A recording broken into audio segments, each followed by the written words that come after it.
This is your host, Tia. This is your host, Tia. Welcome back to another exciting episode of the Top 10. Live. Geek Vibes Nation. Geek Vibes Nation. Nation. The Top 10. The Top 10.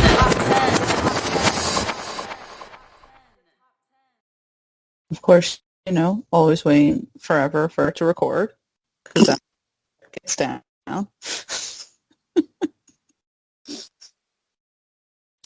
So, you can wait. I'm always the All right. Hello, everyone. Welcome back to another amazing Top 10 by Geek Vibes Nation. As always, I'm your host, Tia, and I have with me the amazing Brittany. Brittany, how are you today? Well, I can't be doing too amazing. All the cats have abandoned me. They decided they didn't want to be here with me today, so I guess it's gonna be all right. It's because we're not doing these in the morning like we usually do. The cats, their schedule is off. They're like, why is she sitting at night doing this? I know. There's a part of me that likes it, though, because I'm like, I'm actually awake, because Tia is always an hour ahead of me, so she's, had time to get up, get her coffee, she's vibing, she's relaxing, she's thriving, and I'm over here like, just please let me die. I don't know. I'm like, we're two opposite people. I'm a morning person. I don't want to wake up. If I had the choice between sleeping for an eternity or getting up, I'd probably choose an eternity. I can't sleep past 8 o'clock in the morning, and that's on a good day. Most days are 7. It's because you're a young person, but you're you have an old soul.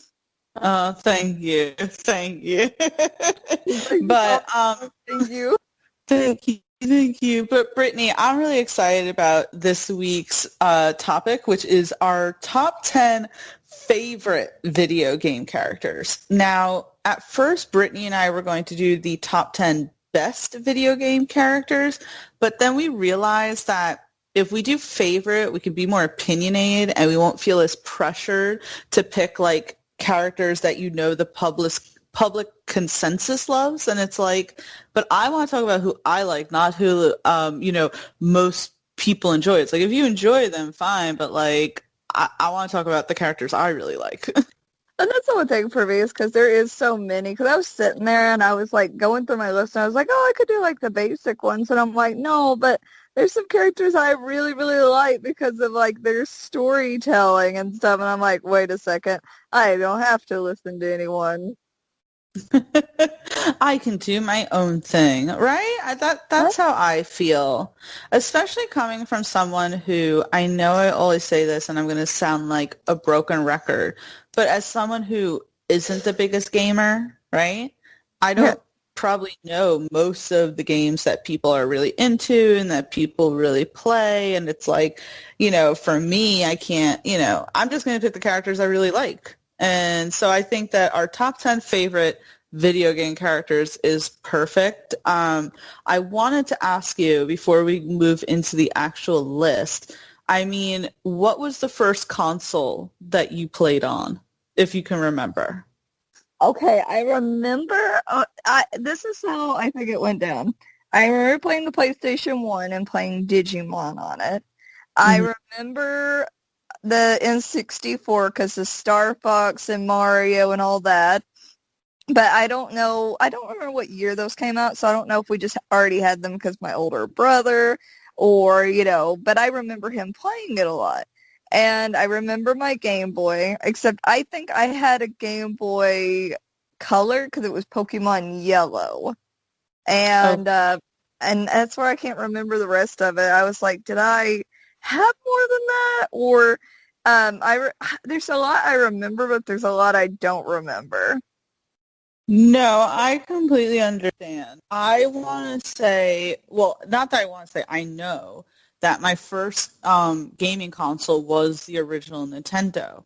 And that's because, I spent a lot of time with my grandparents growing up, and they had the original Nintendo. So I grew up playing, Super Mario Brothers, Duck Hunt, but I think the first console that I owned, well, my parents bought me, was the N64. I loved my N64. Couldn't wait to hook it up because the thing is, for a long time growing up, I didn't have a TV in my room.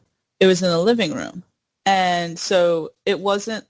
Like back then, you had to plug it in and you had to change the stations, yada, yada, yada. So I didn't have the N64 plugged in at all times. I only plugged it in when I was playing. So it's like I couldn't wait to get it out of the box, put it together, play, and I spent like hours. Like that was my console. It brought me like such great joy. So I'm like, to me, that's why I just think of the N64 so fondly. Man, do you remember Duck Hunt? Yeah, that's what I used to play on the original Nintendo, like that and Super Smash Brothers. I love Duck Hunt. My grandparents had the gun for it and everything, and I remember, like, I didn't always get the ducks, and I was so angry. Did you ever feel like growing up, you were like, it almost felt like magic that it could pick up on the screen Yes. where you were shooting. And you're like, how does this happen? And then you find out that game can only like work on a certain kind of TV now. It's funny because, when you play like the Wii or something, you have the sensor bar that you have to put there for it to pick up. But the fact that they were able to do that in Duck Hunt and not need like a sensor bar, it's just so weird. It's like, were they more advanced back in the day? Yeah, it's like what it was is like it used the flashback, like when you would hit it, like the way the like CRT, I think it's like CRT TVs were, like the kind of screens where if you left them on too long, it would left a burn in the screen. Yeah. And your parents would always be like, "Don't leave the TV on. It'll burn. It'll leave a burn in." It was because of those kind of screens that it could pick up where it was hitting on the screen. I thought that was crazy. It's so interesting. I don't think I ever like decided to look into it, but that's probably just because like to me, I was just so captivated with the intrigue of it. I was just like, I don't care about anything else. You're like, I don't care how it works. As long as it works, I'm happy. Yeah, exactly. But I loved it. But I also loved my PS2. I loved my PS2. That's the console. That and the N64 are the console that I have the most games for, the consoles that I spent the most time on. And by the time my parents got me a PS2, I had a TV in my room, so that was actually hooked up at all times. So it was just so easy for me to go in my room, either sit on my bed or sit on my desk chair and, turn it on and play. Yeah. No, I'm trying to think. I remember me and my older brother, like, a lot of our bonding was through video games and how much, like, they meant to us, because he'd be like, "Do this game gonna make you cry?" And I was like, "I don't want to cry." And he's like, "You want to cry? That's gonna be good." My older cousins had the Super Nintendo, so I would go over and we played like Donkey Kong and stuff like that. And one of my friends had the GameCube, and I never personally had the GameCube. The GameCube is where it's at. See, to me, it's all about that N64. I'm like, when the GameCube came out, I was like, this is weird. Look at it. Where's the? I think the controller like freaked me out at first because I was so used to that like the 3-prong like trident looking thing, and I was like, what the heck? But go ahead. I was gonna say, for someone so accepting of change, you do not like change when it comes to like electronics and technology sometimes. Yeah.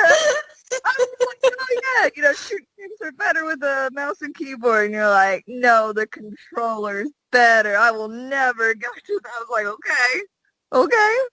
I mean, it's not like I didn't play games like on the PC, but more so games like back when I like Oregon Trail, back when I Oh was my growing up. god.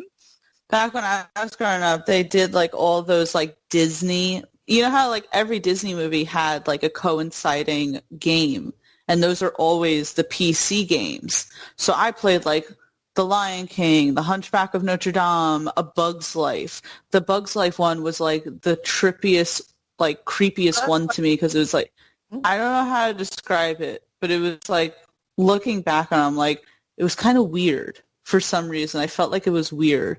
But whatchamacallit? So, I played on PC. I always preferred like console games more. But I will say I probably was a little like resistant to change of technology because I remember when they started doing like widescreen TVs and I was like, this sucks. So it's like half the screen. What the fuck? Speaking of that, do you remember going to check out a movie, like going to rent a movie, right? And they had two different versions, and one would be the full screen mode, and one would be wide. And accidentally grabbing the wide screen and being pissed off about it. Yes, especially because, like, for me, right, we didn't get widescreens in my, like, house for a long time. Like, everyone was getting widescreens, and we didn't. Like, my TV in my room was still the little square box, and then my parents still had their, like, square TVs because they have this like whole you've seen it, the whole cabinet set. Yeah. So widescreen TVs really didn't fit into the cubbyhole that was made for a square TV. So it's like we had square TVs for much longer than like other people did. So it got really frustrating when then the only option then was the widescreen, and it's like, God damn it. You're like, I don't want this at all. Oh, please, if you want to know about, like, frustration with new technology and shit, my grandparents were so pissed when Best Buy stopped selling VHS tapes. Like, when they would go to rent a movie, not rent a movie, I'm sorry, buy a movie, and they'd be like, where's the VHS, like, section? And they'd be like, oh, no, sorry, it's all DVDs now. And they're like, we don't have a DVD player. We only have a VHS player. Like, what? You know what felt wrong, and it was so weird looking back on it, is GameStop. I went in there the other day, and they're like, don't sell, they stopped really selling, like, PS3 games, and I was like, never thought I would see the day. And I was I had that when GameStop stopped selling PS2 games. When I walked in and I was like, can't wait to buy, and I'm like, where's the PS2 section? They're like, it's been years since the PS3 came out. It's PS3, and I'm like, just staring at them like, no. It's like sad when we used to have like a retro game seller, right? And they eventually went out of business. And I was like, man, you can't find any of those. And then the internet became a thing. But back then you're like, what do you mean? Where am I going to get these games at now? There was so in Yonkers, I forget what the store was called, but there was another video game store. They were independent. I forget, but they were around for I want to say at least 5 or 6 years, right?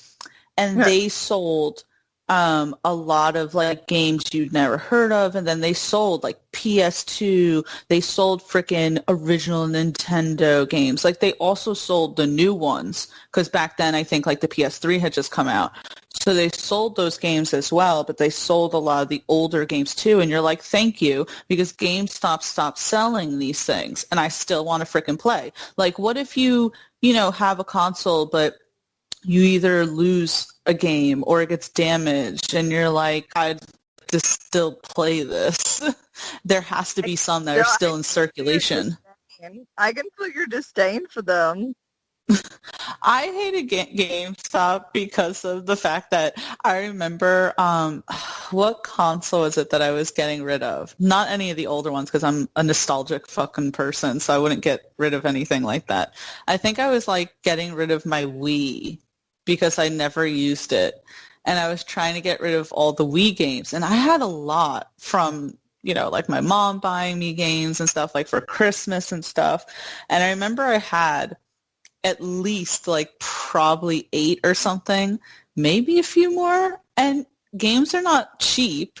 And you go into GameStop and it's like you're sitting there expecting to walk away with like at least $60 and they're like, all right, so we'll give you $5. It's like, what, for one of them? It's like, no, for like all 10 of these. And it's like, what?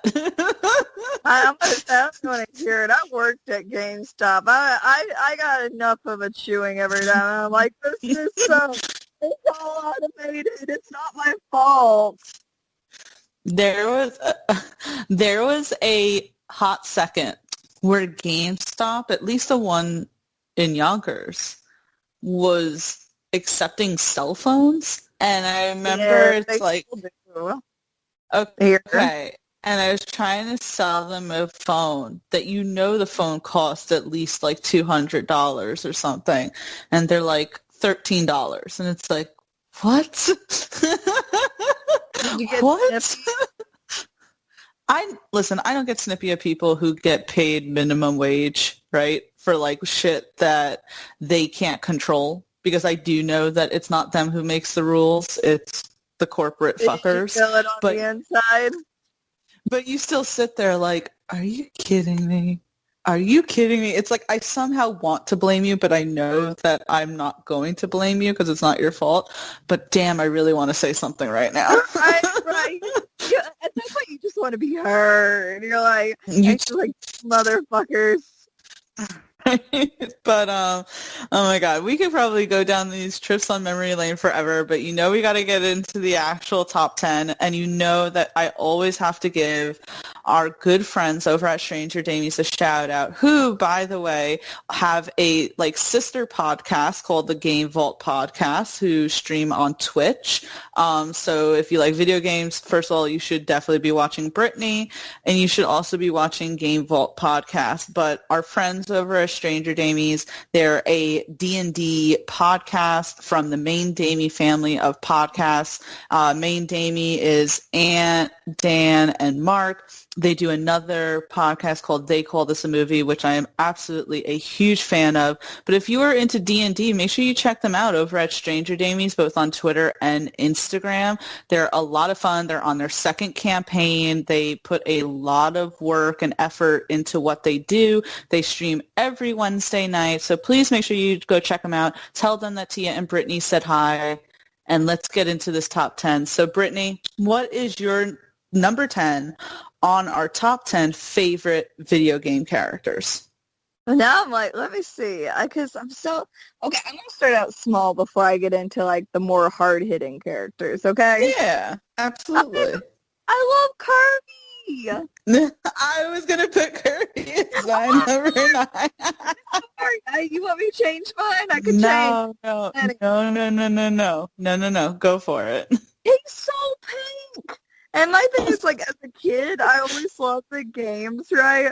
Because who doesn't like just eating people and, gaining their powers? I was a kid, I was obsessed. Tia, I was obsessed with, because, it was before the internet, right? And I was like, I want they eat this, what will they get? What will be the power? And I just went on an eating spree trying to figure out what kind of good shit I was going to get from it. And even as an adult, playing Super Smash Brothers, I'm always wanting. I want to play Kirby, which Aaron loves playing Kirby. We've I tried to say I was the better Kirby, and I you know what, I wasn't the better Kirby, Tia, but I still Go ahead. Sorry. No, you're good. I still like to play Kirby. I don't know. It's he's such a mysterious what he actually is. But there's just, I don't know, there's something adorable about him. I like the way he just sucks in air, because I think we've all felt like Kirby, at least once in our life. So it's I too like to eat all the things, Kirby. Thank you. Thank you for relating with me. But I don't know. I know it's such a small one, but looking back, like, I probably would get a Kirby tattoo. I would like a Nintendo themed like tattoo, little escapade. That would be so cute. I loved Kirby. Again, as someone who owned an N64, still owns an N64, loved the N64, Kirby was my go-to game. Like, I got introduced to Kirby through Super Smash Brothers, right? Yeah. Which calls it, and as you said, you're like, ooh, who's he going to turn into? What powers is he going to like imitate and everything? And I loved it. I thought it was so cute whenever you're like going, you're like, all right, Kirby, let's go. Do you remember Go Go Gadget? You're like, go go Kirby. Like, what do we got? You know, We didn't do top 10 best childhood television shows growing up. Yes. Like, oh my God. Shit, and then like, Go Go Gadget. I'm like, yes, that's what I need. Thank you. Yeah, you know me. I'm like the nostalgia queen. And then so on the N64, I got the separate Kirby game, which I love that game. Have you played the N64 Kirby? Dreamland?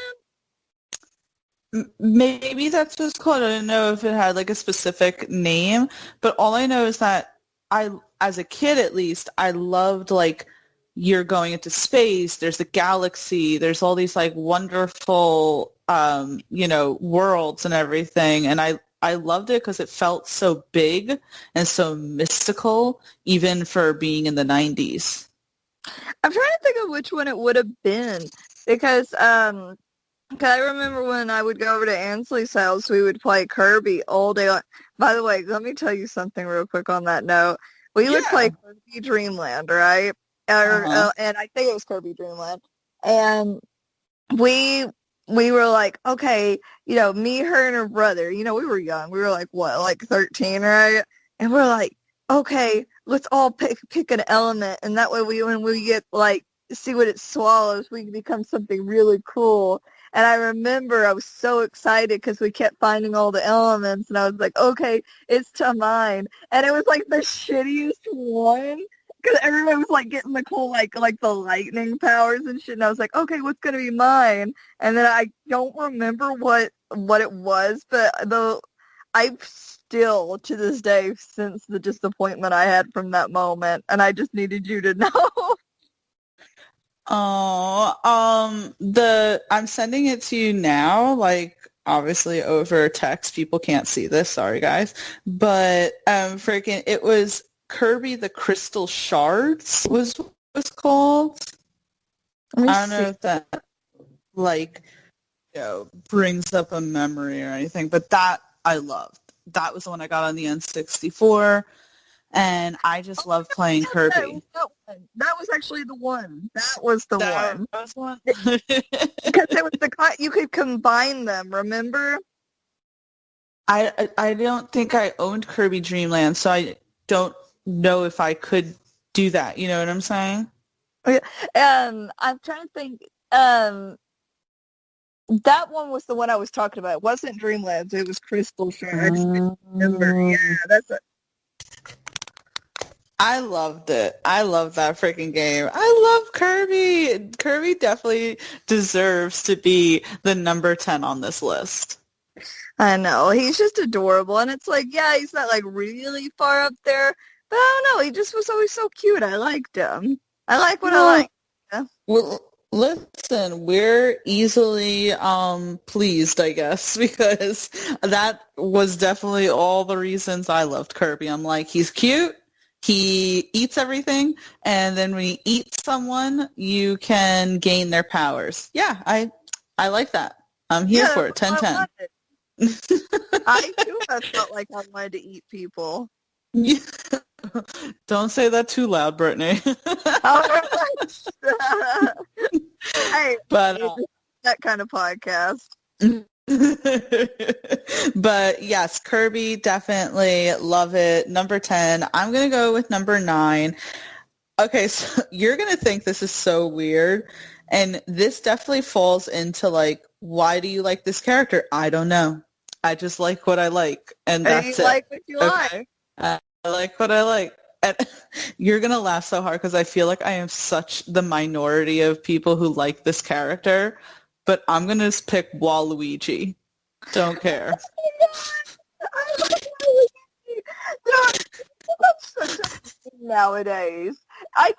Maybe it's the Italian in you, Tia. You just like the bad Italian guys. So like on the N64, right? You obviously had Mario Kart, Mario Tennis, whatever, Mario everything, right? Yeah. And they had frickin' like Waluigi, and I didn't know that there was like a Waluigi. I knew that there was who's the other one? Now I forgot. Wario, right? Waluigi actually wasn't created until I think like the first Mario Tennis. Yes. Because they needed a partner for Wario.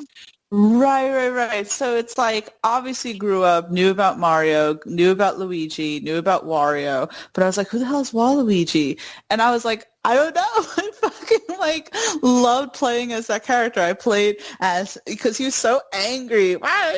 It's like, sorry, go ahead. No, I was just laughing. I was just laughing because I still really like him. You know, he's not been in a lot. A lot of people are really pushing that they want to see him in a Super Smash Bros. Game. I love playing his character in Mario Kart. I love playing his character in Mario Tennis. When they started doing like the Mario Kart where there's two people on the cart as opposed to one, and you could yeah, exactly. So it's like I liked playing though where it was primarily like Waluigi driving, and it's like I just liked this character. I loved his little like angry face and his like voice and everything, and like how ridiculous that he was supposed to be like the counterpart to Luigi. I don't know. I loved the character. Like I definitely loved Waluigi more than Wario. And it's like, I never heard anyone talk about Waluigi because people are like, oh, Wario, obviously. And I'm like, give Waluigi some love. You want to hear something funny? Of course. So, you said you like Double Dash, right? Where you could play two people? Mm-hmm. That came out on GameCube. Well, again, my friend Jeanette had a GameCube. And Jeanette's mom, Jean, was one of my mom's closest friends. And, when I say was, she unfortunately passed away a few years ago. It's not like that a falling out. But, Jeanette and I were not raised together because we met each other in third grade, but practically from third grade on to freaking like high school and everything. I mean, geez, like we spent a lot of time with each other, especially when our moms wanted to hang out at Jean's house. And it's like, okay, mom's like, all right, well, I'll go hang out with Jean. I'll bring Tia. All right, go fuck off and hang out with Jeanette. And what would we do? We play her GameCube. So, I played GameCube a lot, but just not in my house because I didn't have one. But I played it a lot in her house. What a shame that you couldn't have the best system that ever existed in this world. Wait, can I? Okay, so you know how I'm so like, I guess it's being a parent that I'm so against like change when it comes to like technology. You want phobic when it comes to video games. You know what it was that freaked me out about the GameCube? That they weren't using cartridges. I was like, where's the cartridge? And it's like, what do you mean? Come on. It's like, what do you mean? It's like, what do you mean it's a disc? I was like, where's the cartridge? How am I supposed to like slam it into the freaking game? How am I supposed to get that satisfaction of like, Yeah, you know what I've learned about you? What? I love having weird friends. I take pride in it. I think you're just a little too weird for me. I think our first gotta come to an end. She just didn't like that it had a disc. The game so many The games, Tia. I didn't like that I had a disc, and I didn't like the controller. Um, Cute. I did, you know how, like, as you grow up, they say, back in the day, you shouldn't have blown on the cartridges. It's like, man, that freaking original N64, we were constantly like, oh, it's fucking up again. Take it out. All right, put it back in. Oh my It'll God. be fine. Just So fucking blow on it. It's fine. Do you remember, speaking of like TVs, do you remember when they would get like those static lines and you would slap the top of it and it would go away? And do you like Oh my God. that was just a thing? Nobody was like, well, I don't want it to have that. I can't believe, they sold me a TV that gets these static lines. Like, no, we just slapped the fuck out of it. We were so accepting of, like, technological flaws back then. Like, now people are like, oh my God, there's a 2-second wait of load time on my phone now, and I'm going to go berserk. And, like, back then it's like AOL booting up. How long has it been? 10 minutes. Oh, that's not bad. It's not bad waiting time. It's like, yeah, I know. It's not taking that long at all. God, I still remember like being so desperate. I can't remember what I was trying to do as a kid, but I so badly wanted to do something. I'm just sitting there like, is it working yet? Is it working yet? And then your mom would be like, I gotta get on the phone, and you're like, no. In our house, we didn't have that, right? But my aunt and uncle did. And my cousins used to be so pissed when it's like they'd be on the computer, right? And then someone would call the house phone and it knocked them off of the internet. It's like, no! Freaking, calls it? No, I love, like, again, as you get older, they're like, you're not supposed to hit your technology. And I'm like, what do you mean you're not supposed to hit your technology? How did you get it to work back then? Technology was kinky back then. It just wanted to be. Oh man, we slapped the shit out of our TVs, our computers. It's like, oh, hang on, just give it a quick whack. Oh, okay, it's fine now. Oh my God. Yeah. Oh, Brittany, no, don't do it. Don't do it. Not on my top 10. I was just gonna say it was the Italian in you that liked to whack things. Oh my God. I was gonna say one last thing. I don't know if you ever used LimeWire, but for those who are, I tried to. I think I tried to. All right, so for all of my older millennials out there who are listening, LimeWire trying to download something, and it's like 5 songs will take 3 hours, 4 hours, and you'd be like, okay, I'll come back to it. And like now you'd be like just dragging something over to like the cloud, and if it doesn't do it within 2 seconds, you're like, why is this taking so long? Well, that's like, with me interning at the IT department, right, for my college, one thing that's really gotten me is like we've been backing up the data for the computers, right?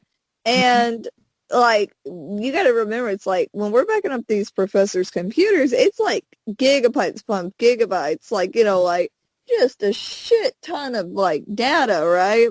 And probably at least like 100 or so, like it's backing up a lot. Even though that doesn't sound like a lot because it really isn't in the thick of things. But, just backing up stuff to videos. And it'll do it in like 15 minutes. And then like one of them messed up, but one of them was like, it's going to take 300 hours. And we were instantly like, oh, that can't be right. But, back then it was like, well, sir, I'm going to need you to not touch your computer for the next 300 hours. I remember sometimes when you were trying to download something and it would say like 60 hours and you'd be like sitting there like, all right, I guess I'll do something, and then getting excited when it goes down and says only 10 hours. You're like, great, cool, it's going faster now. You would like pause and unpause just to see if it was like actually doing what it was supposed to. Yes, all the time. I'll say I still do that. One last like thing of like nostalgia here. right? So I, I'm 31, right? Obviously. But freaking my mom had like a computer in the house earlier than I want to say a lot of my friends because her job, actually, my mom worked for Texaco for years, right? For decades. Yeah. And there came a point where Texaco actually gave their employees new home computers every 2 years. So for a while, Shit. when my mom was working at Texaco, we got like the latest Windows, That's a update fucking every. sweet gig. Holy shit. My mom always says Texaco is very good to her. But my whole point in saying that is that like I remember backing things up on a floppy disk, That's not for a funny. whole. It wasn't a huge amount of time before then we got into CDs, but I was freaking going through my mom like when I moved out, and a few years after my mom said, hey, can you come over and you still have some things here, go through them. And I found a few floppy disks from, say, 2001, 2003, and on the floppy disk it says like some of my fan fiction is on fucking floppy disk, and I'm like, I want to read this shit so badly. Where can I find something that reads a floppy disk? Right? That's it. It's funny coming from, one of the guys at work, he's 50, which isn't old, but, he really was at the height of, like, technology, like the halt and catch fire kind of era. And he said it. He was like, man, he goes, I miss those days. He goes, it really was like the Wild Wild West. He's like, I had my floppy disk. I remember getting a floppy disk that had a certain amount of space on it, and I was like, man, I'm not going to be able. It was like probably like 8 megs, right? Like it was so like tiny. And he's like, man, he's like, I sat there and went, there's no way I'm going to use all this space. And it's funny, this guy's from California, so you can only imagine like the fucking like rumble that was going on. And I was just like, man, I was like, I wish I could have been there for that. It reminds me of remember in Guardians of the Galaxy 2 when I don't know if you remember, but at the end of the movie, remember Peter's like cassette, player got damaged, and so at the end of the movie, oh God, what's his name? Kraglin, Yondu's like right-hand man, gives freaking Peter Quill a Zune, and he's like, you could put music on it. It's what the Earthlings are using now. It can hold up to 400 songs. And Peter Quill's like, what? No. Oh, yeah. So funny. But Man, that's how it was back in the day. Like when iPods first came out, it was like, this can hold 250 songs, and you were like, bro, that's so much. Holy shit. Oh, man. It makes me feel truly as the definition of going, you kids these days don't know. That's like my little brother. I forget sometimes because I'm like, oh, we're only 8 years apart. And I'm like, that's a good amount of time. It makes a difference. Yeah, me and Tia wouldn't know, even though it's not that much of a difference, but you get what I mean. Like, I'm about to be 27, so what, we're 4 years apart. Yeah. It sometimes makes a difference. Yeah. I was going to say it sometimes makes a difference, but anyway, so Waluigi was my number 9. Brittany, what is your number 8? I'm gonna go with, let me see here, because I always get torn on what I'm wanting to do. You know me. That I pulled that out of Tia's book. She's like, you know me. That's very Tia. Okay, I'm gonna go with this one's gonna be kind of I'm kind of getting like my gimmies out there before I get into the ones I really like. I'm going to go with Link from Zelda. Oh, such a classic character. Was that Love on your it. list too? No, because I never really played the Zelda games. I always just love to say, like, I have never played a Zelda game that I did not like. And that that for me is so rare to find a game like that. And what I think I really liked about Link is that he never speaks. Yeah, he goes, ah, yeah, he does his little guttural like sound, right? But he never speaks. And there was something always so fascinating about that. Or like, oh, he's the normal guy, and because they're stuck in this curse, right? Where Mm-hmm. they're cursed to repeat the cycle over and over again, and that's why you go keep having games, because they're reborn and it always ends the same way like this. And I don't know, I just like Link because I love his little pointy ears. I always wanted to do like a female Link. But it was always funny. It was like, Zelda, and it's like, no, it's Link. But it's like, why is it called Zelda then? Zelda pops up for 5 seconds. I remember that was really confusing as a kid, and It it's was still confusing to me. do you ever like have where somebody was like, who's the main character of Zelda, and they're like almost testing you to see if you actually liked video games, like had to test your knowledge.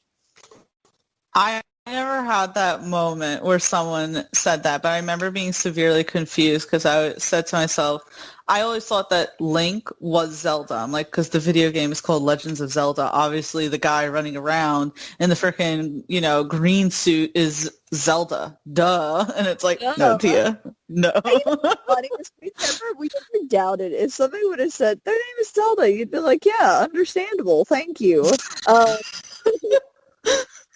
It was like, it's more of a, a female name, we would have been like, yeah, okay, thanks. But I don't know. I really always enjoyed the games. I like his character. I do like that he's silent. You have where he's like, he has the Triforce, which I think he has the Triforce of courage, and then, Zelda has the Triforce of wisdom, and then Ganon has the Triforce of power, which Ganon, I can kind of put those in together. I love Ganon. I love that he's an evil motherfucker. I love evil characters. Tia, I do not care. He probably jump-started part of the villain kink that I've developed. I won't lie. I played a lot of Zelda games. I take your judgment. I don't even care. No, girl, I don't judge.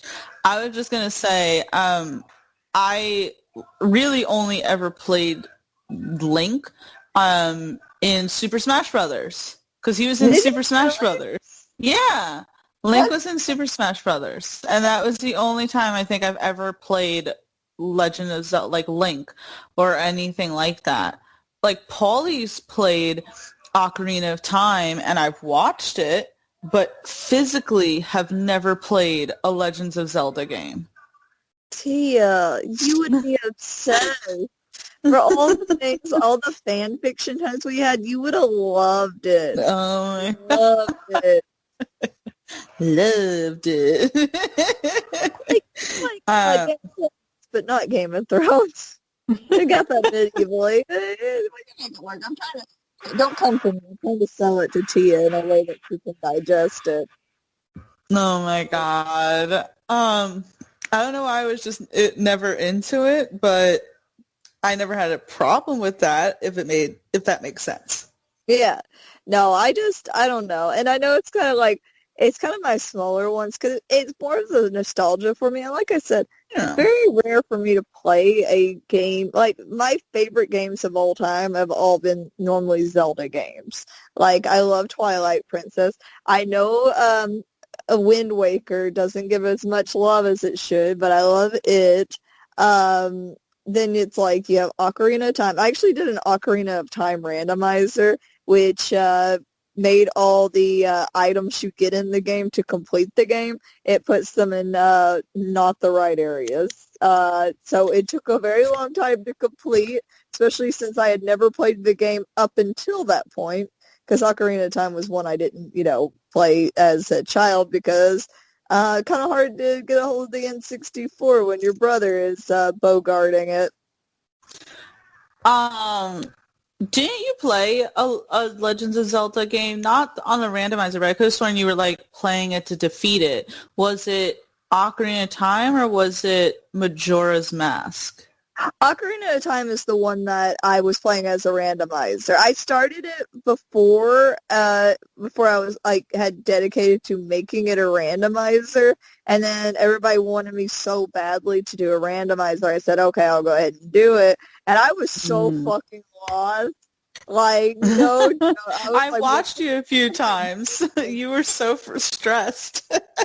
me stressed? I've never been stressed. I don't know who you think you Never. are. You don't know me.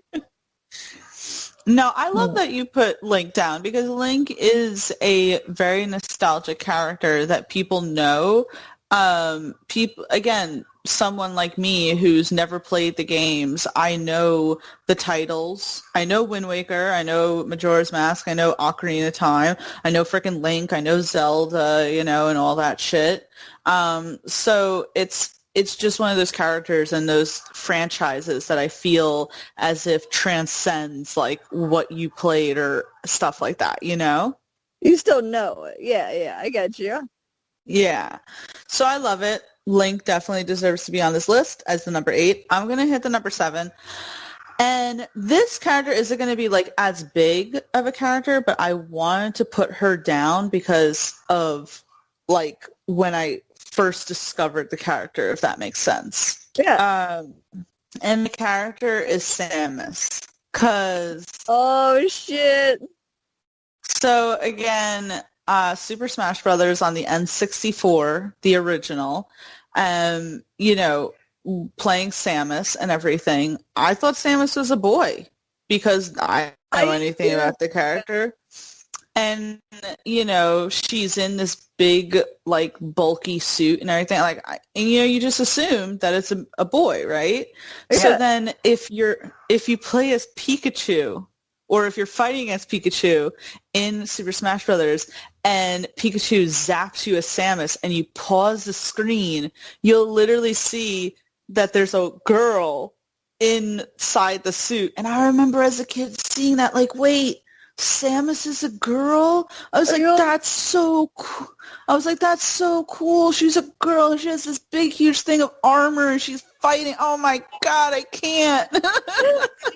It was like, as a kid, when, like, and not to be like, oh, I'm just going, there just wasn't a lot of, like, female heroes in games. You know what I mean? They were always, like, the ones being saved. No, exactly. Legends of Zelda, freaking, Mario Brothers, right? It's all saving the princess. And so when you're like younger and you're seeing, we grew up in eras of gender norms and shit like that. And when you're a young girl and you're seeing like, oh my God, it's a girl and she's fighting. This is fucking epic. Like, I was stoked. I remember when I first saw that and I was like, then suddenly I wanted to play as Samus all the time. And I did buy, when I had the Wii, I did buy her games. I think, what was them? Metroid or something. And I played them a little. But the controls for Wii was weird for me. I wasn't used to it. No, I agree. Even though I'm very fond of the Wii and, those times were really good to me, it was fucking weird. It was really fucking weird. I also just felt as if the sensory thing never picked up as well as it should have. So I don't know. So I didn't play it as that much, but I still want to give this character onto the list as one of my favorites just because I remember how cool that was. I remember how cool that was discovering that Samus was a girl, and I loved how she rolled. Remember, she would like literally go in a little ball and like roll, and I was like, and so when then I played Super Smash Brother, what was it, Melee or Brawl, the one for the GameCube? I just loved fucking playing as her because then she'd go as this little ball, like, and I'm like, I love this. Like, for me, it's like, I know this is gonna sound silly, it's like. It brings me back. I guess it's like a lot of my love for video games is so tied to my older brother because, he was the one that got me into it. I probably wouldn't be the person I am today if he wouldn't have been like, games are cool, we're playing fucking video games, because I wouldn't have I probably would have pushed me to be a little more like, oh yeah, be more like, of the back in those days, it's like it was very like boy toys, girl toys, right? Yeah, I probably would have, 100%. unless I had a friend or something, I probably wouldn't have done it. And I remember with Samus, my brother coming up to me one day and he's like, "Do you know that's a girl?" And I was like, "That's so badass." He's like, "Yeah, you want to see pictures?" And I just thought that was like, but thinking back, I'm like, oh, that meant a lot to me. My brother wanted to see me excited that there was this girl inside the suit, and so for me, I'm like on that nostalgia part, I'm like, that's really nice. Yeah, exactly. I totally feel you with that. It's not so much as like that I really played her specific games as much. It's just that feeling that I had growing up and how cool it was. And like, I don't want to say how important it was for me, but also, kind of important. You're just like, because is so much, and even to this day, people kind of regard video games as like a male space. So when you're a kid and you're a girl, seeing this character who's so badass and, not like a princess or anything like that, it resonates with you. It Yeah. really resonated. And this comes from someone like growing up where it was like, I loved any like woman who broke the gender barriers, like Grace Jones, Annie Lennox and everything.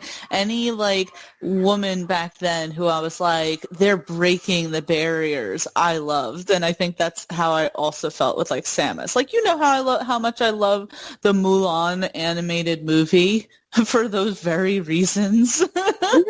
Well, and I think, you've been that way since even I'd known you. It's like you've been very like, this is the way, that you believe and want it to be. And it's like, and how important that's been to you. So it would make sense.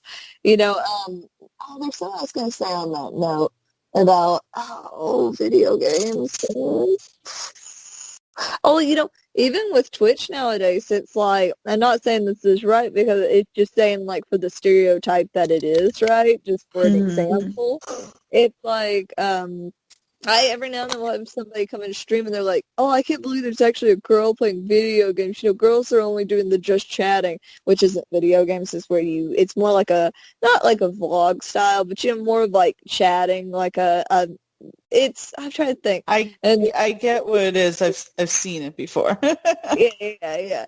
Well, I didn't know if you had seen it before because I know you get on Twitch with me and everything, but I see like YouTube commentary videos talking because unfortunately, like some of those Twitch streamers who do those are.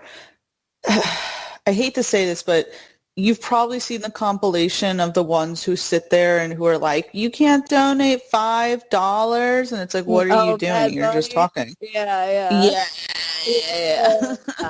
Trust me, I love all that shit, but but even on that front, and I'm not saying it's right of them because it's not, but it's just like somebody being like, "Oh my god, I can't believe there's a girl that plays video games." It's like, yeah, it's Twitch. I like video games like a normal person. Yeah, I mean, girls have been playing video games forever. It's just like that was always you don't belong in this space sort of thing. Yeah. I mean, there was even a freaking SVU episode like Oh, that, I remember maybe like 5 that. seasons ago. And I'm like, holy shit. But whatchamacallit? Yeah, I love Samus. I like her character a lot. And by the way, that would be a great live action, either show or movie. Like, I feel like you would have an audience for that, but that's just me. Let's move on to the number 6. Brittany, what do you got for us? Let me see here. I have Amaterasu from Okami. So I had this big obsession when I was younger for freaking wolves. I was the wolf girl. I wasn't like a wolf girl, but I really fucking loved wolves. You know the kind of shit I'm talking about, right? Yeah. Okami originally came out, I think, on the PS2, but I didn't get to play it on the PS2. I think it came out on the PS2, and the Wii, was it the Wii, or did it come out on the GameCube? I'm trying to remember. Either way, it it was about, there's this white wolf. Basically, I'm trying to think of give you the quick synopsis. Basically, Nippon, which is Japan, and how, this great, I think it was like Orochimaru, the snake with, was it 6 heads? It was 6 heads or 8 heads, I can't remember, and how it would demand this village to sacrifice a maiden every, certain amount of years, and how there was this hero who, his love gets sacrificed to this monster, and he goes to fight it, and he's aided by a white wolf. And the white wolf ends up dying. And I can't remember what the white wolf's name was at that time. I think it was, what'd you say? I was making a stupid joke. I was like, Bucky Barnes? Bucky Barnes!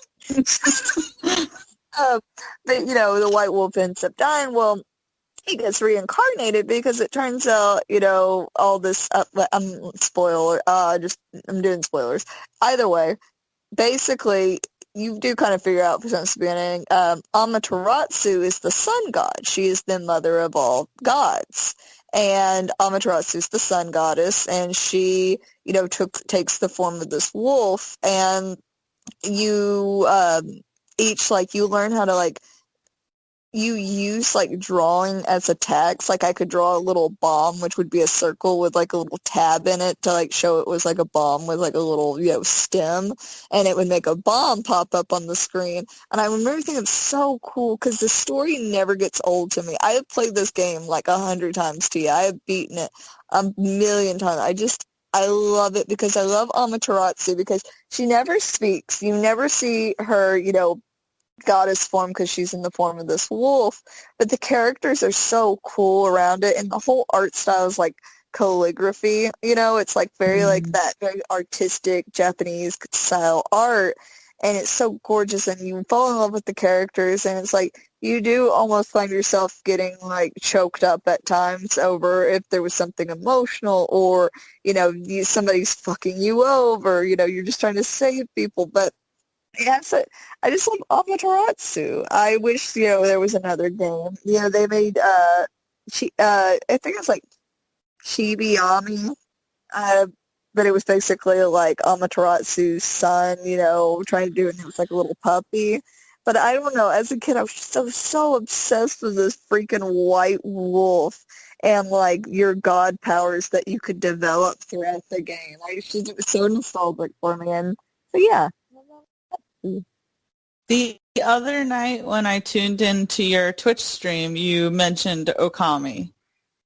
Because I always get so torn on what I want to play, and the fucking loser in me wants to replay this game I've replayed a million times. I was like,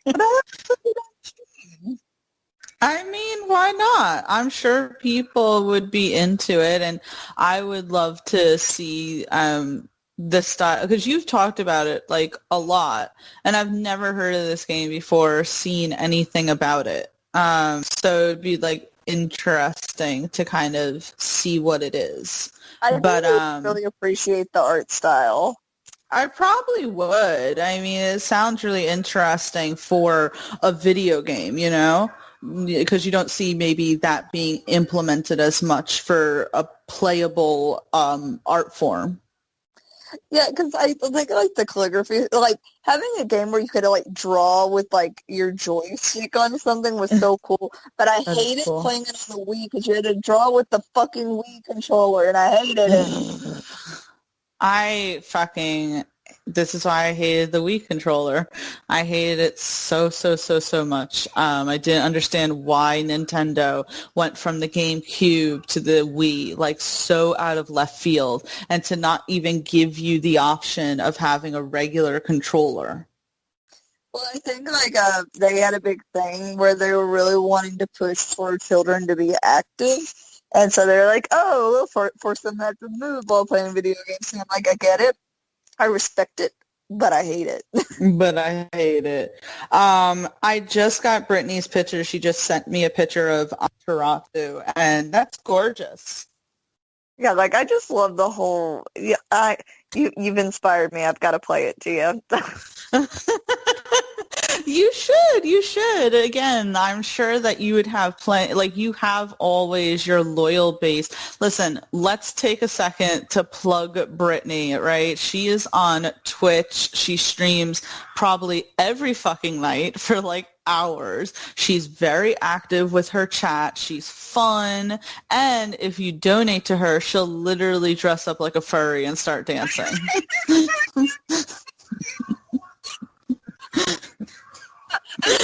With the podcast, we've had a good run. By the way, what's the year? Do we have a year anniversary yet? Do you realize that? Girl, I think we've been doing this for 2 years now. Oh, shit. Oh, no. I wasted so much time. Every week, 2 hours of my life has gone to this. Oh, my God. You know where, like, I imagine when we die, God just holds up the sign that, like, shows, like, where we spent all of our time, and I'm going to go, why did I do this? Oh, that was Tia stop. Of all people. Ugh. Wow. You know what? I take it back. I don't go to Twitch and support her. Rude. Seriously, I love your streams. They're great. I wish I was like more into gaming so that I could like appreciate, but I appreciate you. What'd you say? You need to start streaming the podcast or something. You need to get on Twitch. I don't know about that, but yeah, I love that you put this character because I've heard you talk about this game, Okami, Amaterasu, and it's like I can tell that this is one of like your favorite games and that this character means a lot to you, which is why it's great that we're doing the top 10 favorite characters as opposed to the top 10 best characters, because then we could just get really personal about it. What did you say? I'm saying, like, I was basically repeating what you said. That I agree. Okay, cool. Awesome. Love it. Let's get to number 5. I will forewarn you, Brittany, that my number 5 and my number 1 are both from the same video game franchise. Mm-hmm. And my number, no, it's not the one you think. That'll be the next one. But my number 5, the reason why I'm putting her down is she is legitimately one of my favorite characters from this video game franchise, but also reasons why are very similar as to why I love Samus. Now, you know, Brittany, you know me. Apparently that's my thing about saying. We've done a podcast before saying, like, video games we'd like to see, you know, in live action, right? And I have definitely put down SX Trick before. And if you know me, I love SSX Tricky, and so the character's name is Zoe Payne. To give you a quick background, right? For those who don't know about this franchise, I hope people know about this franchise. I think more people know about it than I give credit for, because anytime I tweet about it, it gets a lot of engagement. And I'm like, all right, you guys are out there. You guys are out there. So whatchamacallit, Zoe Payne is one of the characters that was there from like the first SSX game. But the game that I love the most in the franchise is SSX Tricky, even though I played like the first SSX Tricky, the third, the fourth, the one that came out in 2012, which was the last one. But Zoe was always around. And the reason why I love Zoe Payne is she was a tomboy. Like, she had muscles. It was the first time that I had seen like a girl, especially portrayed in like fiction, that had biceps, like legit guns, right, as biceps. And so it's like she had biceps, she had tattoo, like visible arm tattoos, she put on like war paint and everything, and she was very like laid back and all that, and like really active and sporty and shit. And I was like so obsessed with Zoe. I was like, I want to be Zoe, even though I have no desire to work or anything like that. But I love this character just because she was so fun, and she was just like, because the thing with SSX is I just love the development too of the game. Like, to me, the gameplay was fun. The world that they built for it was fun, because they easily could have just been like, all right, it's a snowboarding game. So here's characters and here's like the, the courses. It's like, no, they gave especially in SSX Tricky, they gave every character a background. They gave literally like a questionnaire sheet where they would ask them questions and they would answer, like the characters, right? They gave them backstories. And then as the characters, you would, if you were, in the row next to either a friend or an enemy, you would interact with that person. And then at the end of the race, you'd either say interact with your friend, or if you like shove someone a bunch of times, you'd like interact with them. So it was so great to me. And it's like, I loved her characters, and she loved the Ramones. Like, there would be gameplay where you're like snowboarding, and she'd be like, Joey Ramone, this one's for you. It's like I'm like, I love that. She was like friends with like these two characters she's just so great.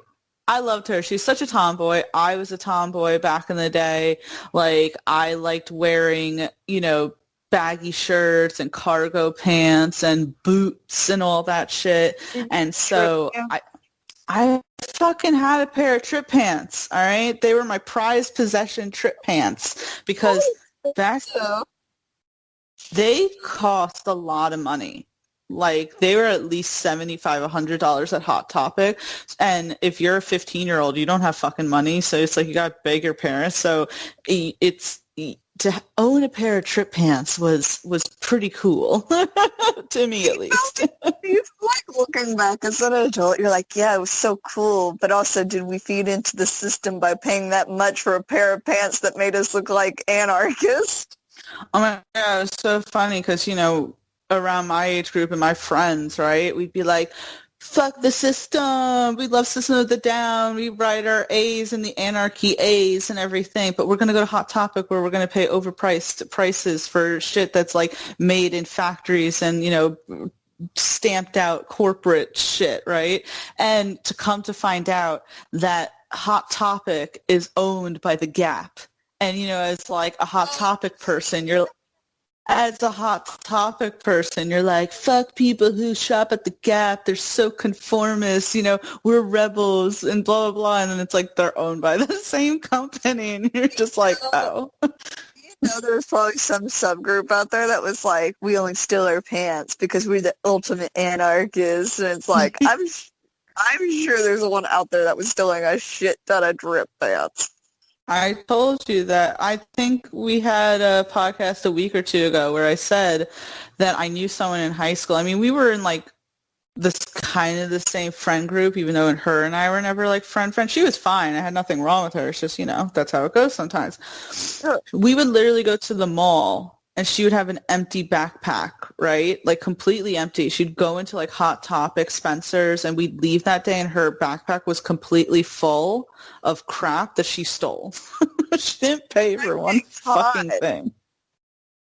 It's just like, what the fuck? But yeah, I loved my pair of trip pants. I still have them. I can't fit in them anymore, but I still have them. I've noticed you're not a hoarder because you are very clean and you are very organized, but you definitely hold on to things that are like very sentimental to you. Like, you still have all your systems. Shit, I was such like a impulsive kid. I probably sold off like Chibi Robo. Fucking love Chibi Robo. And I sat there and went, I'll never play this again. It's fine. I'm going to trade it in so I can afford another game. And then looking back, I'm like, yeah, they're like $200, $300, and I desperately want to play that game now. I'm definitely a nostalgic person, which, like, I still live in the moment, right? Because I believe that good things are to come and to enjoy life as they're happening, right? But I also, it's like, this thing made me happy. Why would I get rid of it? I don't know. Also, I love the idea of keeping trip pants to like show my grandchildren one day to be like, look at what we wore. Like, Grandma, you were crazy. These things don't even look human. So you an alien? You an alien? Anyway, that's why I loved Zoe. She was like the epitome of like tomboy, like the aesthetic of being anarchy and everything. And I just fucking loved her. Again, like a character who you were just like, wait, she's like muscular. She's doing like push-ups. She's like arm wrestling with like the guys and shit. And you're like, you know, what the fuck, right? And it's one of those things where like the guy characters in the game like loved her like as a friend, you know, they wanted to hang out with her, you know, blah blah. It wasn't one of those like you're a girl, you know, blah blah. And like coming from our generation that grew up where, you know, we still had a lot of these like gender norms again, like, oh, girls can't do this, girls can't do that. So when you're sitting there watching like how, you know, there. Come celebrate Lowe's first annual Spring Fest with a Char-Broil Performance 5-Burner Grill was $249, now $199. And Style Selection 7-piece Pelham Bay Dining Set was $219, now $199. Create a new dining experience this Spring Fest. A festival of fun and savings for your garden and total home, in-store or online. Lowe's, home to any budget, home to any possibility. Dining set offer valid through 5/5. Grill offer valid to 4/21 while supplies last. Selection varies by location. Patio accessories sold separately. U.S. only. I don't know. I don't know how to describe it if I'm describing it correctly, but it was just something really cool to see. And I know you love this game and the characters since, like, I met you. Like, before I met you. But I'm just saying, like, you've always talked so fondly about it, of, like, how the stories you had from back then, how you loved how the characters interact. So it's like to have that many amazing characters and all their different stories to really be honed in on one character. And I think, you know, when we have favorite characters, they really do develop who we are when we're older because we find something in them that we like so much and would like to emulate, you know, that, which I don't know what it says about me since I like Link and Kirby, which are two never speaking creatures, and one eats a lot and the other goes, yeah, it just makes a lot of noise. So you know what? Maybe that's not too far from the truth. I was definitely gonna say as like a kid, right? I definitely was the type that I was like, I'm going to arm wrestle some guys. You want to arm wrestle? I can go up against you. I used to, when I was working out a lot, I'd ask the girls at the cosmetology, like, arm wrestle me. And I was like, beating everyone. And then I'd get beaten. I'd be like, now I want to get stronger. And then I would go work out again. And then I'm back to weak, shitty shit for it. Oh, my God. Stop it. You stop. We are not, no, we are not accepting this sort of mentality right now. No. But yeah, I loved it. Zoe was in all of them. She was in the first one, SSX Tricky, the third one, and I loved how her character developed. Yeah, I just really, really, really, really loved her fucking character. And if you're a fan of I don't know one person who is a fan of SSX who dislikes Zoe. Like, do not know one person who was part of the fandom that was like, you know what, I thought she was kind of a shitty character. Like, every person loved her. Find someone that hates Zoe. I mean, I'm sure there was someone, but at least, listen. Like, anything you like. Forums were really big back then. I know Reddit is kind of like a big forum, but this was before Reddit. And you know, there was an SSX forum where the game developers literally interacted with the fans.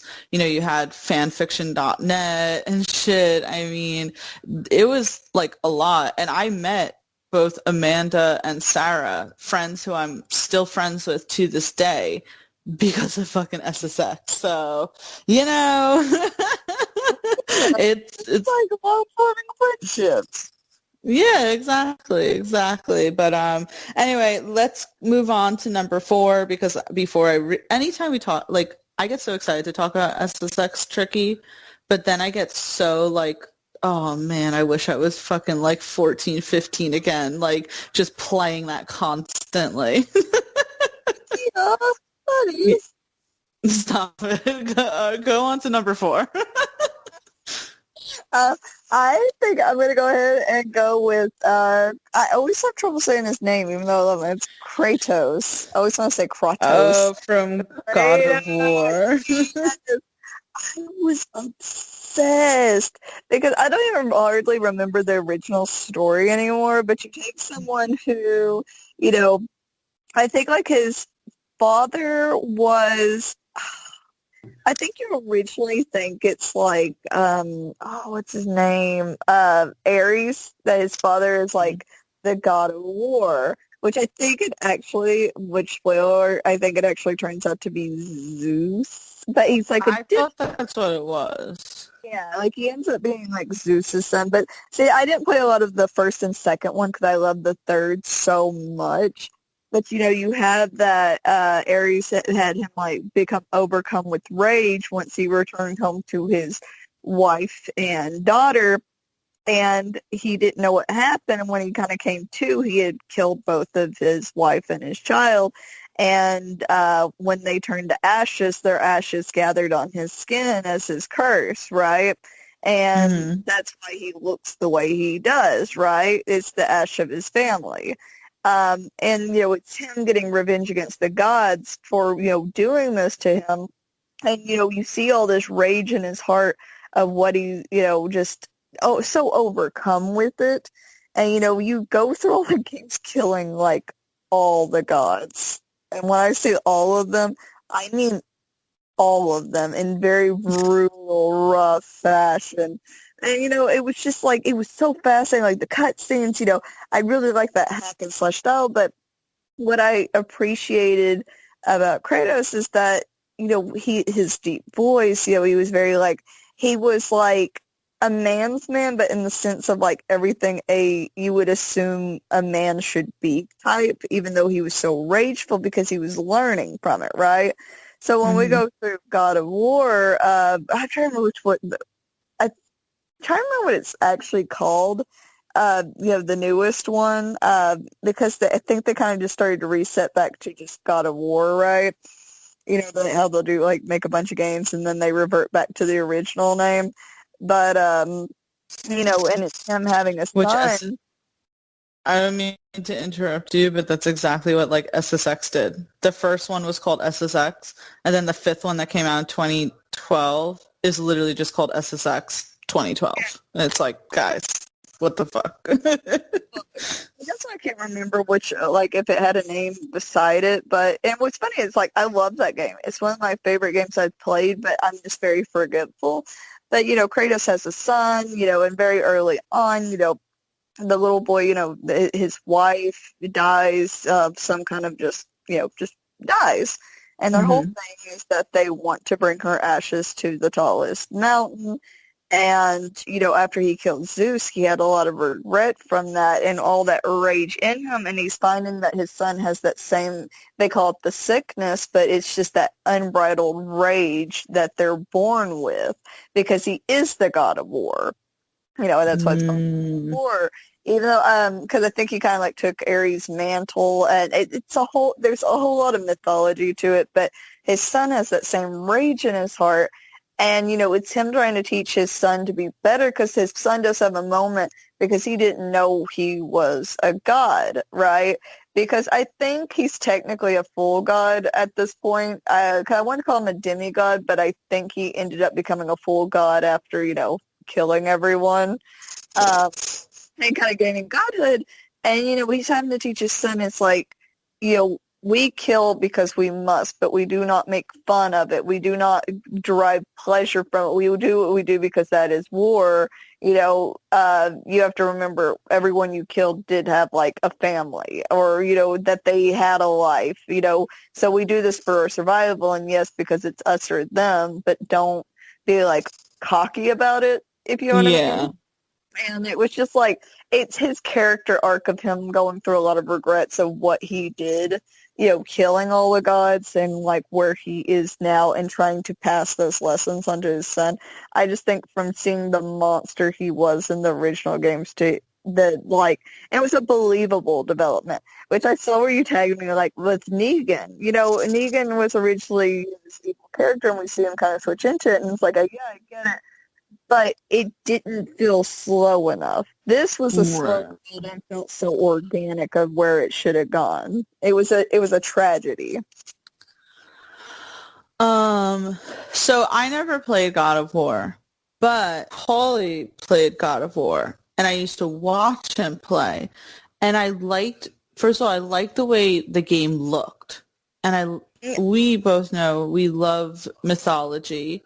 So the idea of Greek mythology was super cool. I loved some of the fight scenes, like there was one fight scene where like these big statues come to life or some shit like that. I mean, it was cool. It really was. And I always thought that like just the aesthetic of Kratos was really cool. Oh, no, I just thought he was Yeah, that's what it is, honestly. Like that's what it's boiled down to. He was basically the original Alexei. Like, that is his personality. The personality that you've created. Hey, but shit, just pretend with me here, bitch. No, I will. But whatchamacallit? No, I love you putting Kratos down. God of War was so popular. Is it really popular still, or is it kind of like sizzled out? It's kind of like a cult favorite because they don't really have anything coming out right now, but it won a bunch of like best game of the year awards, especially when the newest one had come out. Everybody's really looking forward to the new one that's coming out. It's one of those things that if somebody was like, do you like God of War, they'd be like, fuck yeah, like it's not something people still just like talk about, but I'm sure there's some guy out there with like, Kratos' tattoos on him on somewhere. Oh, there has to be. There has to be. I'm just saying I could have sworn, this has to be maybe 10 years ago or something, maybe a little less, but everyone talked about God of War. Like, I saw God of War everywhere. GameStop, Hot Topic, Spencer's, the mall, anyone you talk to, like God of War. So people love this shit. And I'm surprised they have not made a live action movie yet because there's so much to go off of. I would be all over it. It would be interesting to see who they would cast as Kratos. Because they have to be able to pull off that, like, bald look with the beard and be really, like, buff and everything. The dude that voices Kratos is super hot, too. Like, no joke. Send me a picture. No, I'm not sending you a picture. I got you, girl. I got you. Next time on Tia and Brittany are just thirsty bitches. It's how we do. It's how we do. But no, I love it. I love Kratos here. I love that this is one of your favorite characters. Have you played God of War on Twitch? I have. I played that newest one. I did. I didn't play the originals on there, but I did the other ones. And that came out for PlayStation, right? Yeah, the newer one came out for PlayStation 4. The other one had, I think it was PlayStation 2 was when it started. I have to ask, did you ever play the Xbox a lot? Because we've been talking about Nintendo, we've been talking about PlayStation. I don't really hear you talk about Xbox. I think, okay, the Xbox, I remember as a kid, was more of the system that was, more aimed towards adults, Yeah. So I remember Oddworld, the little creepy one, and I remember Halo, which I've never played a Halo game. I've played 5 seconds of one, but I've never actually played through it. I liked Viva Pinata. That was really fun. But I can't think of just a strict Xbox game that I've witnessed in quite some time. By the way, I got your picture, and yes, I agree.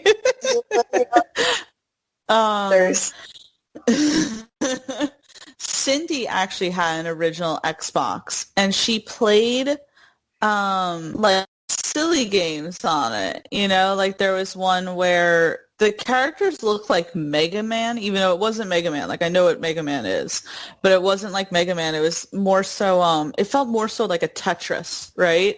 You got to line up like certain colors or some shit like that. So she had it for that. And I remember when Polly and I first moved in like 5 years ago, she's like, do you want my Xbox?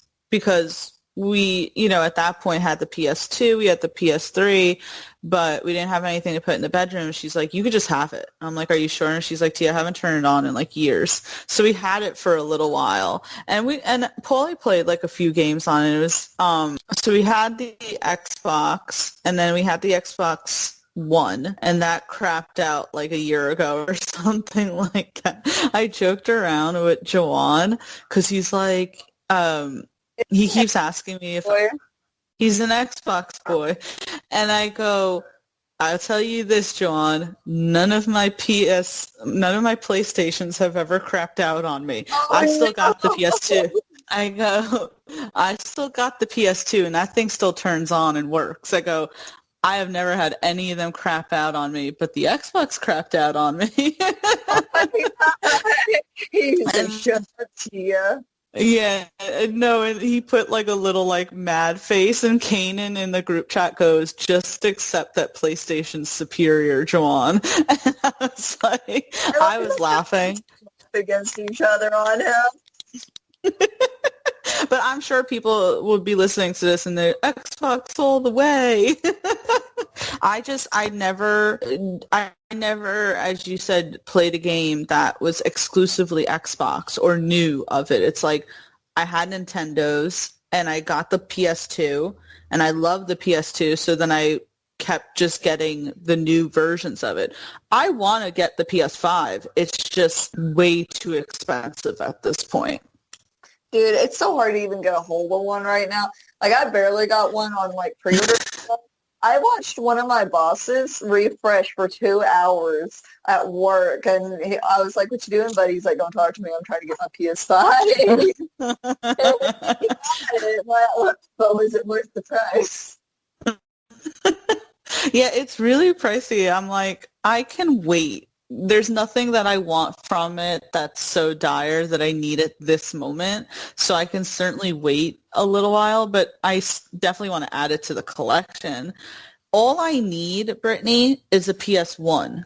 Like, I'm sure I can find that on eBay and dust it off or something, but I literally have this. I have the second, the third, and the fourth. So we need to complete this PlayStation family here. Man, I'm going to have to think about for your next birthday or Christmas then. Just find the PS1. I'm sure someone's selling it for like $20 and just get it. That's a great thing about my dad. Go ahead, sorry. I was going to say that's the great thing about my dad using to have a pawn shop. Is that now he has all these tie-ins to all the pawn shops in town. And I'll be like, hey, how much you gonna sell me that for? They're like, well, you gotta learn to haggle first. Because the whole thing is they're like, you can't be his daughter and not try to haggle me. And I was like, I'm gonna give you $10. And they're like, you gotta be fucking with me. I'm like, $10. And they're like, okay then. And I was like, mm-hmm. Yeah, just get me the original PS1 with the original like Tekken, and then I'll be good. It turns out Tekken's like $1,000 game. Is it really? I don't know. Oh my God, imagine. No, because can I tell you really quick a quick story about that? Like, I really love the Tekken games, and I was playing them on the PS2. And obviously, like, the graphics now are so much better, but like the graphics were pretty good for the time on the PS2. But I've played the original Tekken in an arcade. Like, they put the original Tekken in an arcade, and so you saw like how boxy it is. Like, you think Lara Croft was boxy, the fucking original Tekken was boxy as shit. And I'm like, but I want to kind of play it for the PS1 just to see how the controls hold up. It's probably nostalgia, and a lot of those people, that Go Competitive, they used the original fighting, like the arcade style, like a little joystick and buttons. Oh my god.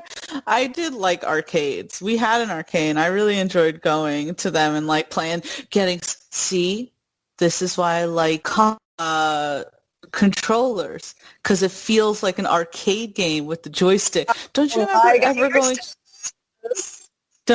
you remember going to an arcade and you'd be like getting there and you're like smashing the freaking button as you're like pretty much like about to rip the joystick off of the freaking thing? Like, I swear.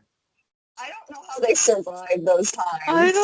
I don't know how they survived either, because it wasn't just me. I would watch kids and they're like, ah, and it's like, how is this not breaking right now? See, they just built things differently back in the day. That's like I want to make a joke about like this is why I'm better than my brother, because I was built different, literally. I was just literally built different. But whatchamacalls it? So yes, Kratos number 4. I'm gonna go with number 3, and you're gonna laugh. You should also expect this though, considering what we've been talking about lately. So, as I keep repeating myself, because that's what I do, I'm just a repetitive person, I keep saying that I'm not much of a gamer, right? I haven't really played games. The game that I really have been playing lately, besides the one I'm about to say, is The Sims, right? I got it for a PS4, and I'll put it on, maybe for like a half hour, hook up some characters, freaking redo a house, and play for a little while, right? And so then freaking Paulie was like, I want to download some more games on the PS4, just to have something else to play. And he's like, at first he's like, I'm going to download Grand Theft Auto San Andreas. And because he loved it, but, the graphics don't really hold up that well. And so he's like, all right, I'm gonna download GTA 5. And at first I'm like, oh boy, all right, GTA 5, whatever, And I'm like, and freaking, and I'm watching him play, and then there's a few times where like, you can drive around, and I like driving games. I'm like, oh, cool, there's a driving aspect. I'm like, can I try? Okay, long story short, I have been obsessed with GTA 5 for a few weeks now. I've been playing obsessively. I have my own story mode that I've been playing. I beat the story, and now I'm going back and replaying the story. And you're so obsessed. This hasn't happened since I was into SSX Tricky. And I'm like, but it's kind of becoming a problem now where I'm like, all right, I legit have things to do, and I'm just spending like all day playing GTA 5. It's nice sometimes to shut your brain off. I feel like I work so hard all the time where I'm like, I love this idea of just sitting down and like shutting my brain off and just playing something, which I guess is kind of like the allure of video games in the first place, but I'm like, it's hitting me hard. So anyway, my number 3 and my favorite character out of GTA, which I'm sure is like, Tia, you don't like the other two? I like Franklin and Michael. I like Franklin and Michael a lot, but Trevor is going to be Trevor's my favorite. I don't care. I don't care. She is. Don't let her ever fool you into thinking she's a halfway decent human being, because just look at one of her top favorite video games. It's kind of thing that we like characters that we would like to emulate and we find ourselves in.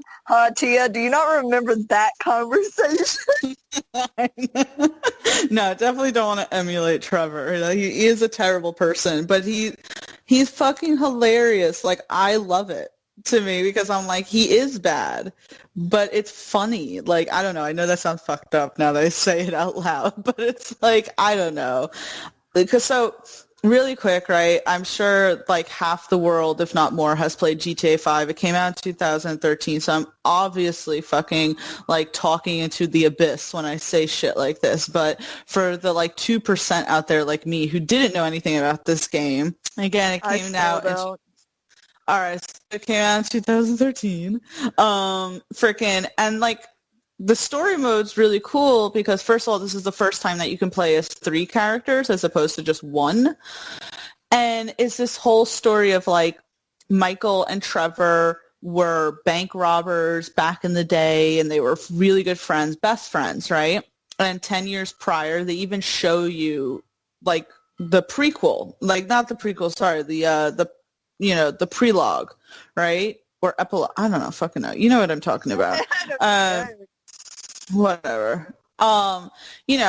And they did a bank robbery job. It went wrong, and you assumed Michael died and Trevor went on with his life. But Michael didn't. Michael went into witness protection. He's this rich asshole now. His life is boring. His wife is dumb. His kids are dumb, all that. Then you have Franklin, who's this young guy who lives in kind of like a not so nice area, and he's constantly trying to like better himself and not just be involved in like the local gangs, right? So he meets up with Michael, who, it's so funny because he meets Michael because Franklin's working for like this car guy who like repos cars, but it's totally like illegitimate. So Franklin goes to like repo a car. Franklin goes to repo a car that's owned by Michael's son. And as he's driving, Michael's like in the back of the car and like puts a gun up against Franklin's head. And he's like, all right, you're going to take me to the asshole who sent you to repo my fucking kid's car. Shit. But then Michael and Franklin become friends. Like, Michael really likes Franklin. You can tell, like, there's that whole he's the son I wish I had sort of thing. And Franklin's like... That he did have? Oh, he hates it. I hate his kid. His kid is a fucking douchebag. But freaking, and Franklin likes Michael because he's like, oh, this guy's like an older gangster. He lives like in this beautiful fucking mansion in like the middle of the hills and everything. Like, I want it, like whatever he does or did, I want to do. So like Michael takes Franklin under his wing. Well, eventually after they hit like a jewelry store, it gets the attention of Trevor, who's been living in like the fucking sticks this whole time thinking Michael's dead. And so that kind of reunites them together and shit. And Trevor is like a horrible fucking human being. He's a fucking like psychopath. He like his intro scene is literally like him banging this chick and then killing the girl's boyfriend. And I'm like, all right, he's terrible. And he literally like lives just crazy, and his whole like backstory is that he's from Canada and he didn't know what to do with his life, and he like tried out for the Air Force and he was really good at flying planes and he was almost gonna be an Air Force pilot, but he failed his psych evaluation test. So then he just like started running drugs and guns across the border and everything and whatever. And he freaking like, when he goes to see Michael, he literally forces his way into like, he has this guy Wade who is his like lackey, and Wade is like, oh, I have a cousin Floyd who lives in like, the nice area of town. And he's like, well, we're going to have to be in the nice area because that's where Michael is. And I'm going to need somewhere to stay. So we're going to stay in Floyd's place, and trashes the fucking place. There's so many things I could say about Trevor. He's a fucking crazy psychopath. That's exactly who he is. But it's like his morals in a way are so weird because it's like, he'll be telling Michael, like, you're a selfish prick, and this and that, like, blah, blah, blah. Because you do find out, like, and I'm not even going to say spoiler alert because, again, it's been out since, like, 2013. But, like, you find out that Michael, that whole bank robbery job at the beginning of the game that, quote-unquote killed him and shit was set up like beforehand. He made a deal with the FBI to kind of set up like this other guy that they ran with, Brad, and to set up Trevor, but Trevor got away, and so that Michael could like fake his death and go into hiding. But in reality, it's like he just gave the FBI information. So, you know what I'm saying? Like, it was just crazy. And so Michael's like, oh, what, Trevor, because you're a psychopath, like, it makes okay. And Trevor's like, I'm at least honest. Like, I'm at least honest that I'm a fucking piece of shit. Go ahead. I was going to say it's weird that, for two people so opposite where Michael, say, would probably be the one that's like, I want to live it up and be all, like, big style and stuff, that he would become friends with someone so kind of psychotic and not really that style. Well, it's funny because, like, they don't show it, but they talk about it a lot.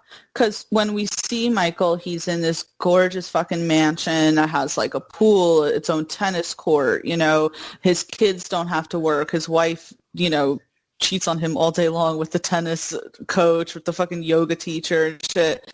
But they say constantly that Michael grew up as white trash, essentially, like in a trailer, and that his wife was a stripper.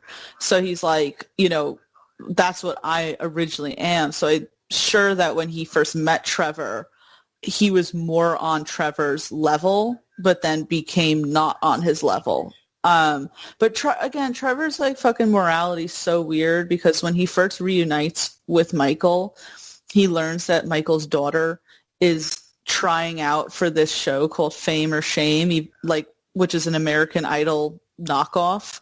And Trevor's like, your daughter's going to get embarrassed on national TV. We got to go help her.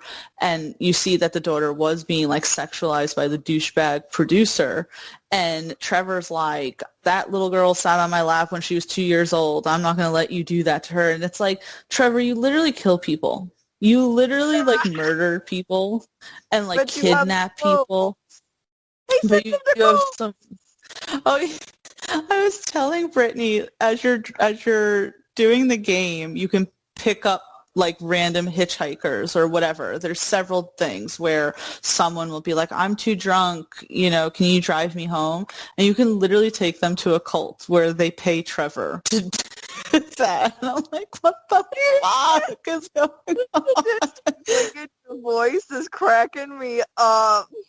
What did you say? I said the sadistic glee in your voice is like...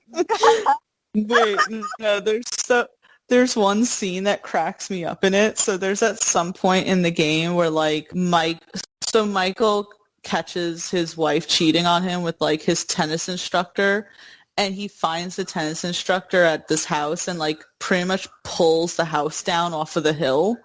But the house was owned by this really like bad like mafia dude that he ends up like doing work for. So then later in the story, he introduces Trevor to the guy and they do a job for him. And Trevor is in charge of like dropping something off at the guy's house. Well, he meets back up with Michael and Michael's like, Trevor, why do you have Martin's car? And he's like, well, I went to Martin. I explained to him that we need to be financially compensated, for what we did. He got angry. I got angry. And Michael's like, did you kill him? And he's like, no. What kind of psychotic asshole do you think I am? And Michael's like, okay. And then Trevor goes, but I did kidnap his wife. And Michael's like, oh God, what the fuck?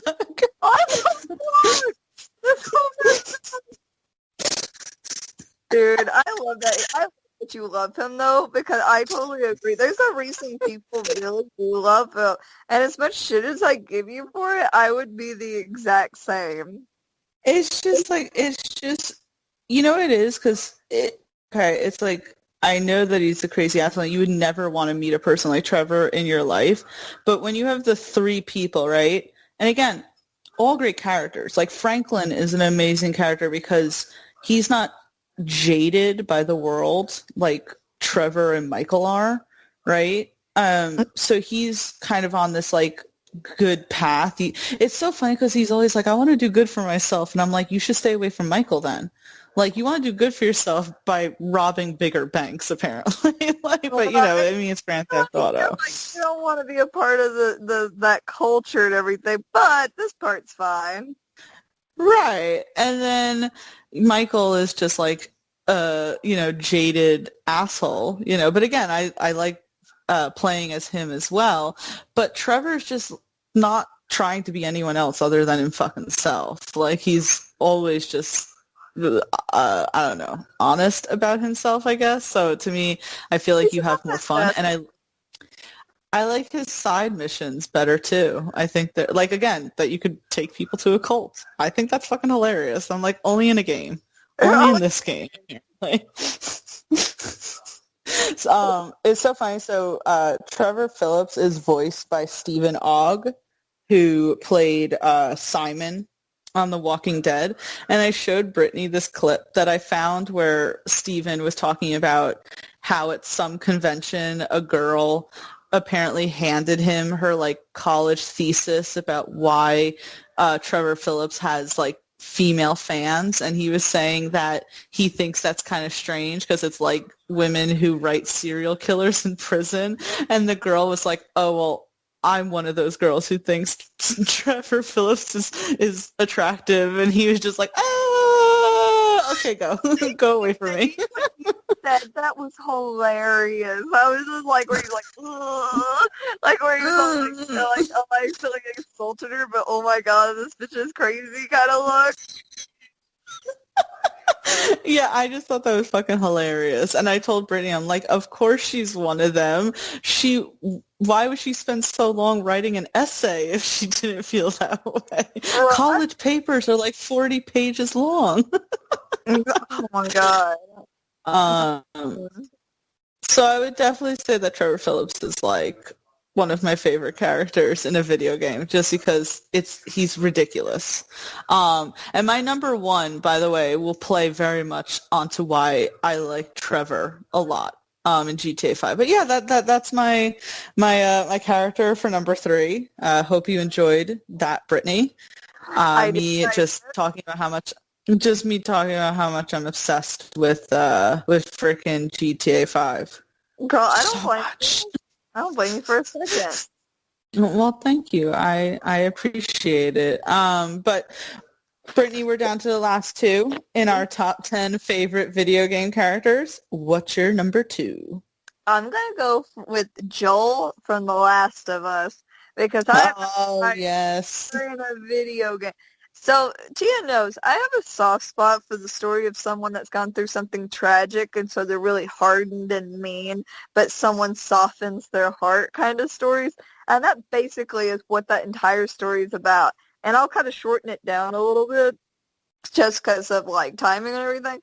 But my thing about Joel is, so he loses his daughter, and so the zombie apocalypse starts to happen, and in this they kind of explain it's more of like a fungal thing, like it's a fungal parasite type thing, and his daughter, like, they're going for like the border, like, because they're starting to shut off the city, and the guy was like, when they fell, his daughter like hurt her leg, and they're like running. And he's holding his daughter, and this soldier shoots at him, and, his daughter dies in his arms. And it's really sad, and it kind of explains why, and then how that traumatized him. And, well, so it flashes, like, years in the future. You think, like, oh, you're dealing with something, like, kind of crazy, but it's like, no, it fast forwards to exactly how much he's been surviving after all of this. Are you opening something? You can hear that? I got hungry. I'm sorry. Continue. I was like, what the fuck is that sound? I was like, and then jump on. Which just laughing at you. So his daughter dies, and, you kind of, like, get the idea that he was kind of a bad person while trying to survive, like, whether or not it was stealing from other people, the food that they needed, or, medicine. It was just survival at that point. And fast forward, he ends up taking care of this girl. They're wanting him to deliver this girl over to the Fireflies, which the Fireflies are like this organization. They're in some aspects they're considered kind of a terrorist group in that, but they're also, some people just like think they're radicals. And they want him to deliver this girl, and that's Ellie. And it turns out Ellie's immune to the zombie. And so they're needing to deliver her so that she can help make a vaccine. And, through it, Joel is very cold to her, like almost straight up mean, like very grumpy.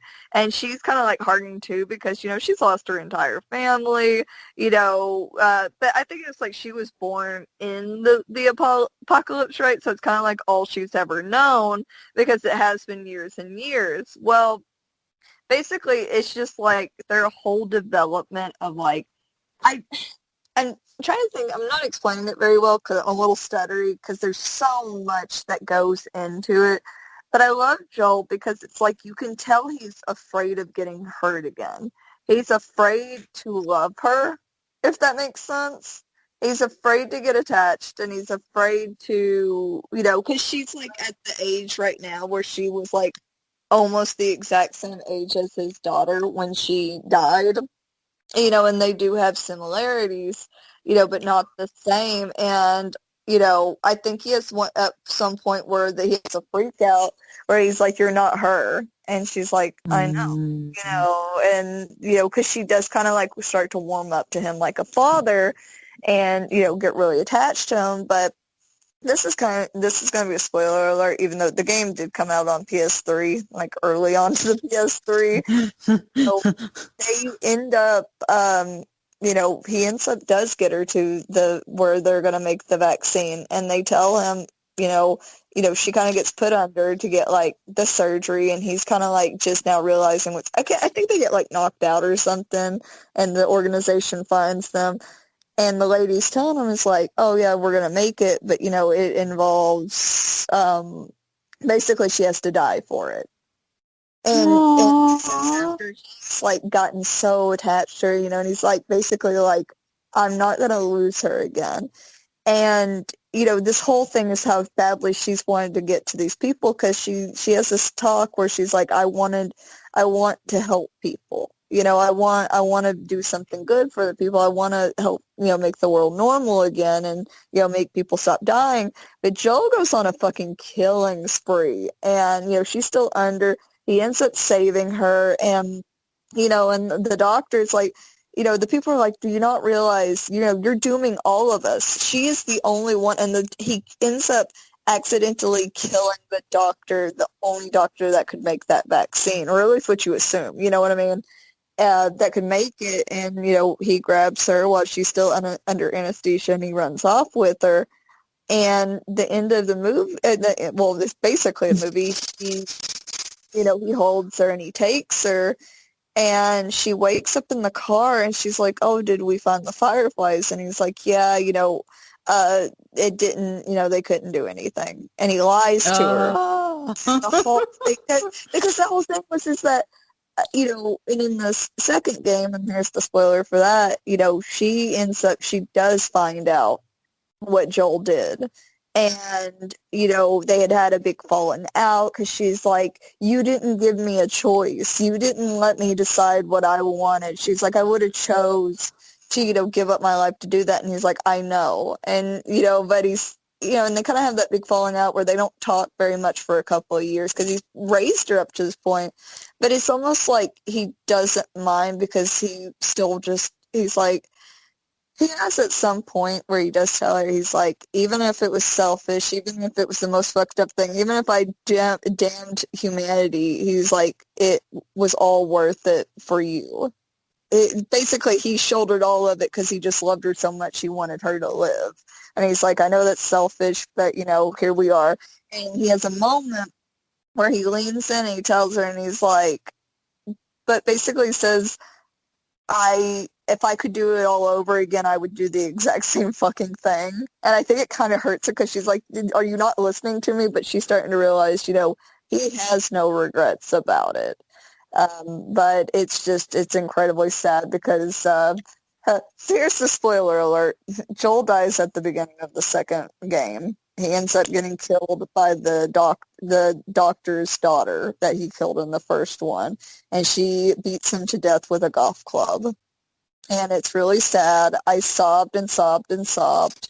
And the whole time you're realizing, when Joel dies, him and Ellie hadn't talked in a long time, or they hadn't had a reconciliation, and they look at each other one last time before he dies.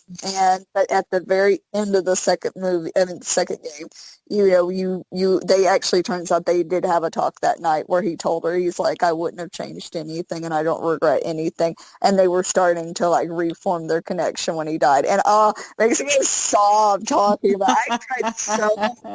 That was when I did that 12-hour stream. I freaking went ham trying to finish the second game. I cried so many tears. My eyes were so red by the end of it that I just wanted to die. Joel's a bit of an asshole. The last thing, like, Joel is like, she fought with them because it turns out, Ellie is actually lesbian. And the thing was, someone didn't accept it and was giving her shit about it. And Joel steps in, even though they haven't talked for him, because he's like, I don't care if you hate me, I still love you. You're still, basically my kid. And steps in and like, and she's like, I don't need you, Joel.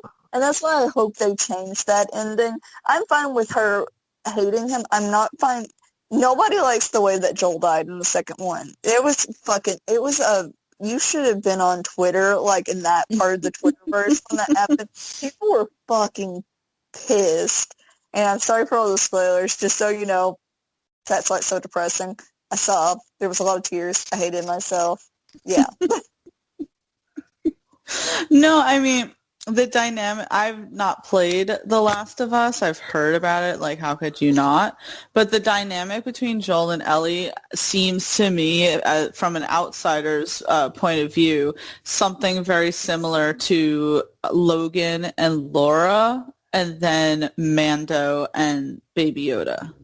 Yes. Which makes it hilarious that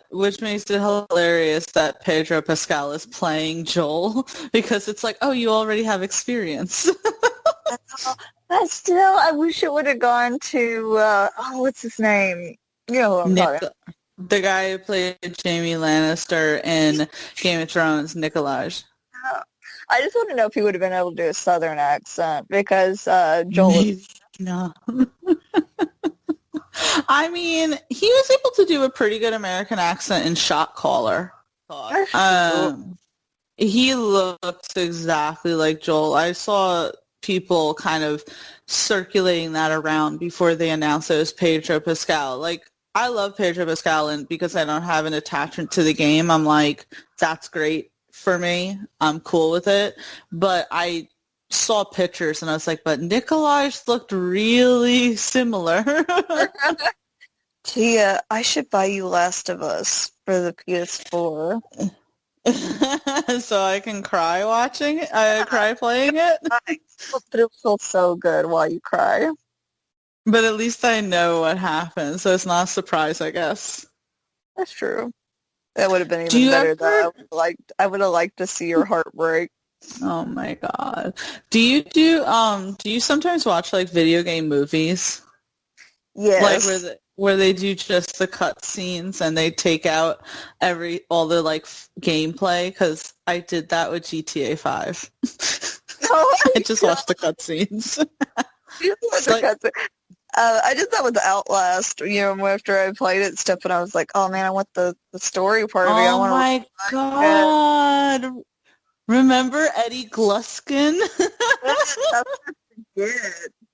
Oh my god. He plays into the whole, like, us liking these crazy characters. But no, I love you putting Joel from The Last of Us. Again, how could I not know about The Last of Us? People talk about it all the time. People love it. I remember people anticipating the second one. It seems like people didn't like the second one as much as they liked the first one, but maybe that's because Joel died. Would you say so? It's because a lot of people had issues with it because so Joel dies, which was a big thing, because it was kind of like, oh, here we built up this whole relationship throughout the game, now we're going to kill him in the first 5 seconds of the game, kind of thing. when you could have still had him, and it could have been just as good with, her hating him, and by the end of the game, them having to reform that connection, and, having some, like, a common thing, for it. And a lot of people are like, yeah, but, yeah, it was kind of like the tragic hero kind of thing, blah, blah, blah. Here's the thing. The girl that kills Joel, you play for her as half the game. So people are like, Really? yeah. I ended up did feel sorry for, because the whole thing was, it's like, when the doctor in the flashback speaking how, when they find someone that's immune, it's going to kill them, and they're talking about, like, weighing it. And the girl, that one of the people goes, but what if it was your daughter that was the one that was immune? And the girl, and that character walks up and she's like, I would do it if it meant, saving people.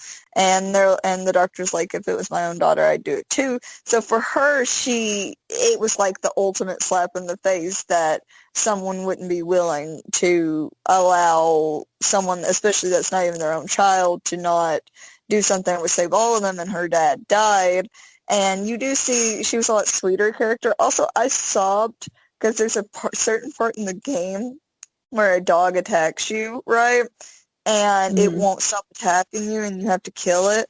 And then I remember you telling me that. Yes, and then, like, when you play her side, you realize it's the dog you've kept the entire time, and that they're actually really trained for this, and that the dog was just protecting the home that she came into, and that oh, God,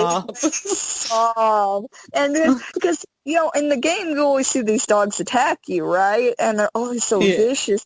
But on the other side, you're seeing them when they're not in attack mode, and they're just happy. They're dogs. They're just happy dogs, like police dogs. So when they're not, doing their thing, they're very happy, loving animals. They're, in a way, pets. And that's kind of what you saw with the other. And I just started crying. The chat was like, oh. It was rough, Tia. It was... It was rough. Oh man, I don't know if I can handle all that. That sounds like a lot. And I'm not ready for a lot. But yes, I love that you're putting Joel down for number 2. So we are down to our number 1 on our top 10 favorite video game characters. Let's go through all of them before we get to number 1. So we have Kirby, Waluigi, Link, Samus, Amaterasu. I hope I said that right. Zoe Payne, Kratos, Trevor Phillips, Joel, and my number 1 will be from SSX Tricky. Well, realistically, the SSX franchise, but he was introduced in SSX Tricky, and that is Simon Stark. Now, Simon Stark, the reason why I love him is kind of similar to the reason why I liked Trevor Phillips, just because Simon Stark's character is this, like, really outlandish fucking, like, I hate to say, but crazy character. That was the selling point of his, right? Because you have all the other characters, right? And they're all wearing, like, elbow and knee padding, and they're wearing, like, helmets and shit, and they're wearing, like, protective glasses, and Simon is literally snowboarding shirtless, no protective gear on or anything like that. And he literally had, like, his last name's Stark, right? And he literally has a back tattoo that's, like, Stark raving mad. And Simon's whole thing was just, like, he was, like, crazy, but so charismatic, so fun. Just, like, his character lived to be kind of like I'm going to weird people, like, purposely I'm going to weird people the fuck out and shit like that. There was this one character, I believe her name was oh gosh, I forget her character's name now, because I never really played as her, but she was, like, this really small, like, sweet, young girl from Japan and everything, who was a fan favorite because she was from the first game. And Simon, like, chose her to kind of, like, pick on. Like they would be I told you like in the game, right, when they're like lined up before they start the race. And so if you're Simon and you're next to his character, I believe her name is like Kira or something, and he'd be like boo, boo, like, you know, and like try and purposely scare her, and she'd be all like freaked out and everything. Or he'd be like, smell my armpit, does it smell to you, and everything, like purposely. But the thing was is that Simon was friends with Zoe, and she wasn't ever intimidated by him. He'd like do the same thing or like something similar. She'd be like, Simon, stop it, you know, like, but she'd be smiling, you know? Right. You know, so it's like I loved his fucking character so much. I loved playing his character because in SSX SSX it's a snowboarding franchise. And in the first one, you know, they had these characters and they had the courses, which were cool, but they definitely were more realistic with the abilities that you could do and the tricks, like what you would really see with snowboarders. SSX Tricky, they're like, fuck realism. We're just going to go crazy. Because the developers of the game were like skateboarders. So they implemented a lot of skateboarding things to the game, even though it was a snowboarding game. So each character, you know, could do tricks and do, say, like the same tricks. But then each character had their advanced trick that only they could do once you got enough points. And Simon's was literally called the guillotine. So as you jump, you do the combination to do it, and he literally detaches his snowboard and swings it around his neck and puts it back. And it's like, that's so and it's like, it's so unrealistic, but I fucking loved it. I loved his character so much. I mean, the fan fiction that I wrote with this fucking character. And funny enough, he was in SSX. I forget how many characters now there were, but there was only about 6, right? SSX Tricky had a lot of characters, a lot of new characters introduced. And out of all the new characters that were introduced in SSX Tricky, Simon was the only one that carried over to the third one and then carried over to all the ones that came out afterward because he was so popular. People were like, I love this. Like, it wasn't just me. They didn't bring over any of the other characters that they introduced from Tricky to the third one, the fourth one, the fifth one, the sixth one. Like, it was just Simon. And his character kind of like remained the same, but also like evolved. Like his attire definitely evolved and shit. And I loved his character. He was unhinged. He was fucking like crazy. As I said, in SSX Tricky, they literally had spreadsheets, not spreadsheets, I'm sorry, Q&As, right? Where the character, like, because the whole story was like they're all on tour and so they're being treated like celebrities. They're being interviewed. They're being announced and everything. So the questionnaire was the same for every person. They just had different answers. So I remember vividly on the fucking questionnaire was boxers or briefs, right? And so all of the guy characters answered, you know, either boxers or briefs. Simon's was jockstrap. Like, because that just stood out to me. Yes. I kind of feel like he doesn't wear underwear at all. I'm just impressed at that. Yeah, right. So I just love this character. And then, like, again, just the cutscenes of this character was hilarious for me. I loved the tricks that you could do with him, and I loved his backstory because he was the type of character that you could tell probably didn't have a very good upbringing. Like, their whole you have to keep in mind, right? This game was made a very long time ago. And video games in general, I feel like, are kind of unrealistic. The whole explanation as to why Simon was the way he is that they said that he was a BMX rider. And this is their official description that you can find in the video game, SSX Tricky. The official description as to why he is the way he is, he was a BMX rider and went over a cliff and got caught in electrical wires that electrocuted him. and so it messed with his brain, and that's why he is the way he is. But you could, and I know it's like, maybe I'm not describing it well, but if you play the game, you can tell he's the type of character that acts this way because he keeps everyone at like an arm's length, and it's like, I'm gonna be really crazy so no one can like get to me. But then you get the feeling that he really wants someone because he like loves Zoe. He like attaches to her because she doesn't treat him like, ew, gross, because you see a lot of characters do that, like not just Kira. They'd be like, oh god, Psymon is here, but Zoe would always be like, Psymon, we're gonna like do some arm wrestling after this, and he'd be like, Zoe, let me give you a tattoo or something, you know. And it's like, so again, like the fan fiction that was wrote for this fucking character, you can imagine. But I can only imagine. I love Psymon. Psymon will always be my favorite video game character.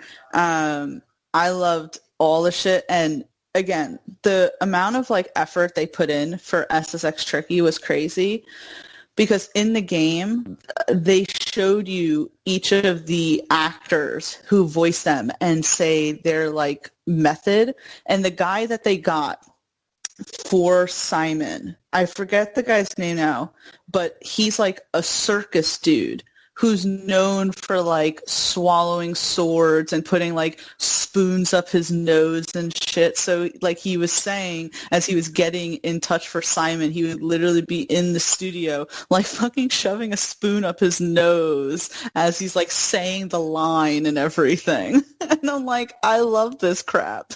Right. I'm gonna say, like, since our beginning of our friendship, like I said, you've been obsessed with this character, and I've very many times have heard you express, like, you're like, don't judge me, but this is this character once upon a time, and I'm like, I am no judge, like that, because I remember, like, your username was like, oh, this is like Stark, like Tony Stark, and you're like, no, Stark, like. Okay, so my Twitter well, first of all, my handle for everything that I put, right, is TC Stark. And a lot of people think the Stark is because of Tony Stark. It's not. It's because of Simon Stark. When I was thinking of names back in the day, because this is before the MCU came out, it was like Simon Stark. And by the way, his name is not spelled Simon. His name is spelled Psymon. Why? Because psychotic is PSY. A second. This is really what I think it is. Funny. I love this character. So maybe I'm not describing it well, you know, and certainly SSX Tricky didn't have, you know, it didn't have a story mode like, say, GTA has or anything. But SSX Tricky built so much of a world that if you were a person like me, like Sarah, like Amanda, you built a world around that. You developed these characters, and, you know, they gave explanations of who they were. They gave them personalities and cutscenes and like this whole entire like world where it's like, you just loved it. I loved it. And I wish they would make another one. I wish they would make one for the PS5, make it more story driven, because that's the thing. And I know like we're going over our 2 hours now, but they certainly didn't develop their stories as much as they did in SSX Tricky past that. Because in SSX 3, instead of them like talking to each other, they sent text messages to each other. So like in SSX Tricky, right, if you shove someone enough, right, after the race, there'd literally be a scene of that person like physically, not like pushing you, but like going up to you and being like, that wasn't cool. But in SSX 3, if you did that, then you just got like a text message going like, what the hell? So they certainly didn't like put as much.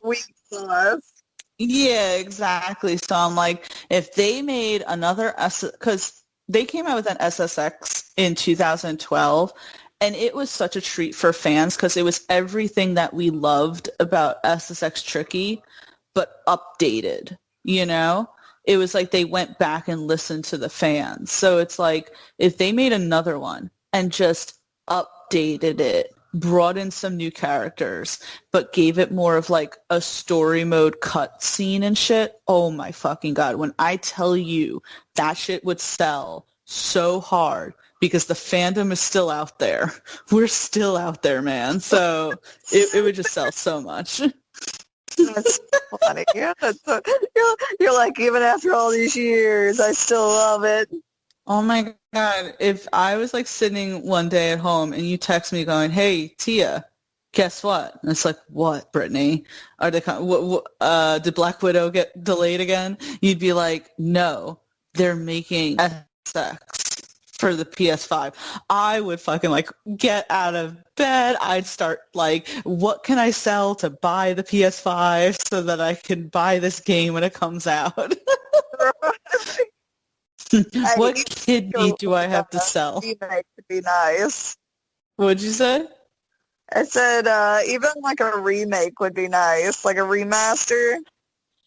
Oh my, Brittany, stop. Don't even like get me that like even if they decide to remaster SSX Tricky, right? And I can't talk about it. It would just be too much for me. It's too much for me right now to fathom. But wait, I don't know how true this is, so you take this with a grain of salt because I'm just looking real quick. It says I don't know what it's gonna be, right? It says SSX Tricky creator announces new snowboarding game coming soon, and that was posted on March 13th, 2021. See, they've been rumoring another one for years. Like ever since 2012, they've been kind of like coming out with the rumors that it may. So it's like I don't give it much credence because since 2012. But then again, we didn't think 2012 was going to happen. That came out of nowhere because not for nothing, the franchise kind of got dead after a while. This is the last. I know I'm like going on, so please forgive me. But the last thing I'll say is like SSX super successful, SSX Tricky super successful, SSX 3 successful but kind of declining because people really didn't like. The first two were like world tours. SSX3 takes place on a huge mountain, and people didn't like that. Then they came out with one called SSX on Tour, which the animation style was terrible. You could make your own characters, but people who like the game don't want to make their own characters. They want to play the characters that are provided. So you couldn't play as any of the other characters. You could only play as a character you made. People didn't like the animation style. And then they made SSX Blur on the Wii. Crap animation, right? Terrible gameplay because it was with the Wii. And that pretty much almost deaded the franchise. People were like, I'm kind of tired of SSX. I'll just play Tricky and, think fondly of that. And then so when they came out with 2012 and they showed the gameplay, we're like, holy fuck, they went back to what we like. So who knows? Whatever. I'll not hold my breath, but dude. Anyway, Brittany, before we kind of head out of here and everything, because we have been talking for a while, did you have any honorable mentions that you want to throw out there?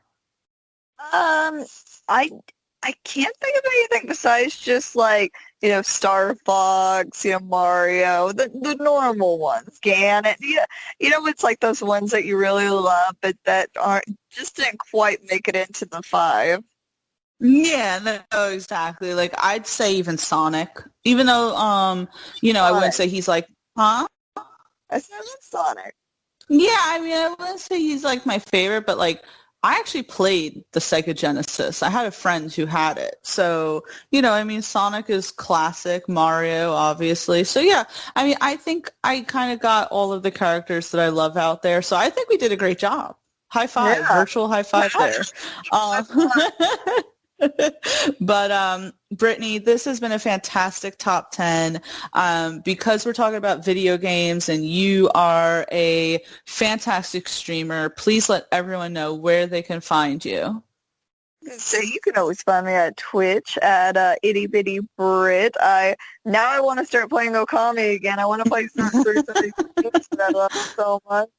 But then you can also find me on Twitter at Itty Bitty Brit0. I need to start posting there again. I've been very absent from the Twitter game lately and the TikTok game. So I need to get back to it. But eventually I'll teach myself how to video edit. So hopefully I can start putting some YouTube videos out there. I always offer to help. You know that. I'm going to say it on air. But yes, please make sure that you check Brittany out. She's a very dedicated streamer who spends a lot of time entertaining you folks. As for me, you can check me out on Twitter and Instagram at TiaFaby or TC_Stark. As I said, that's my username. But, and then you could also check us out, geek5snation.com. We have a new monthly newsletter. So please make sure that you sign up for it if you're not signed up. We'd love that. We also have a few affiliate codes with both the Coldest Water Bottle and Bones Coffee Company, which is really great. I've been drinking their coffee like nonstop. It's delicious. So I'll definitely link the affiliate links in our YouTube video when this goes up. And then please make sure you check out our merch. We have merch, which you can find on geek5snation.com, which also has links to all of our social media platforms. Please make sure that you're following us on YouTube. Vibes podcast.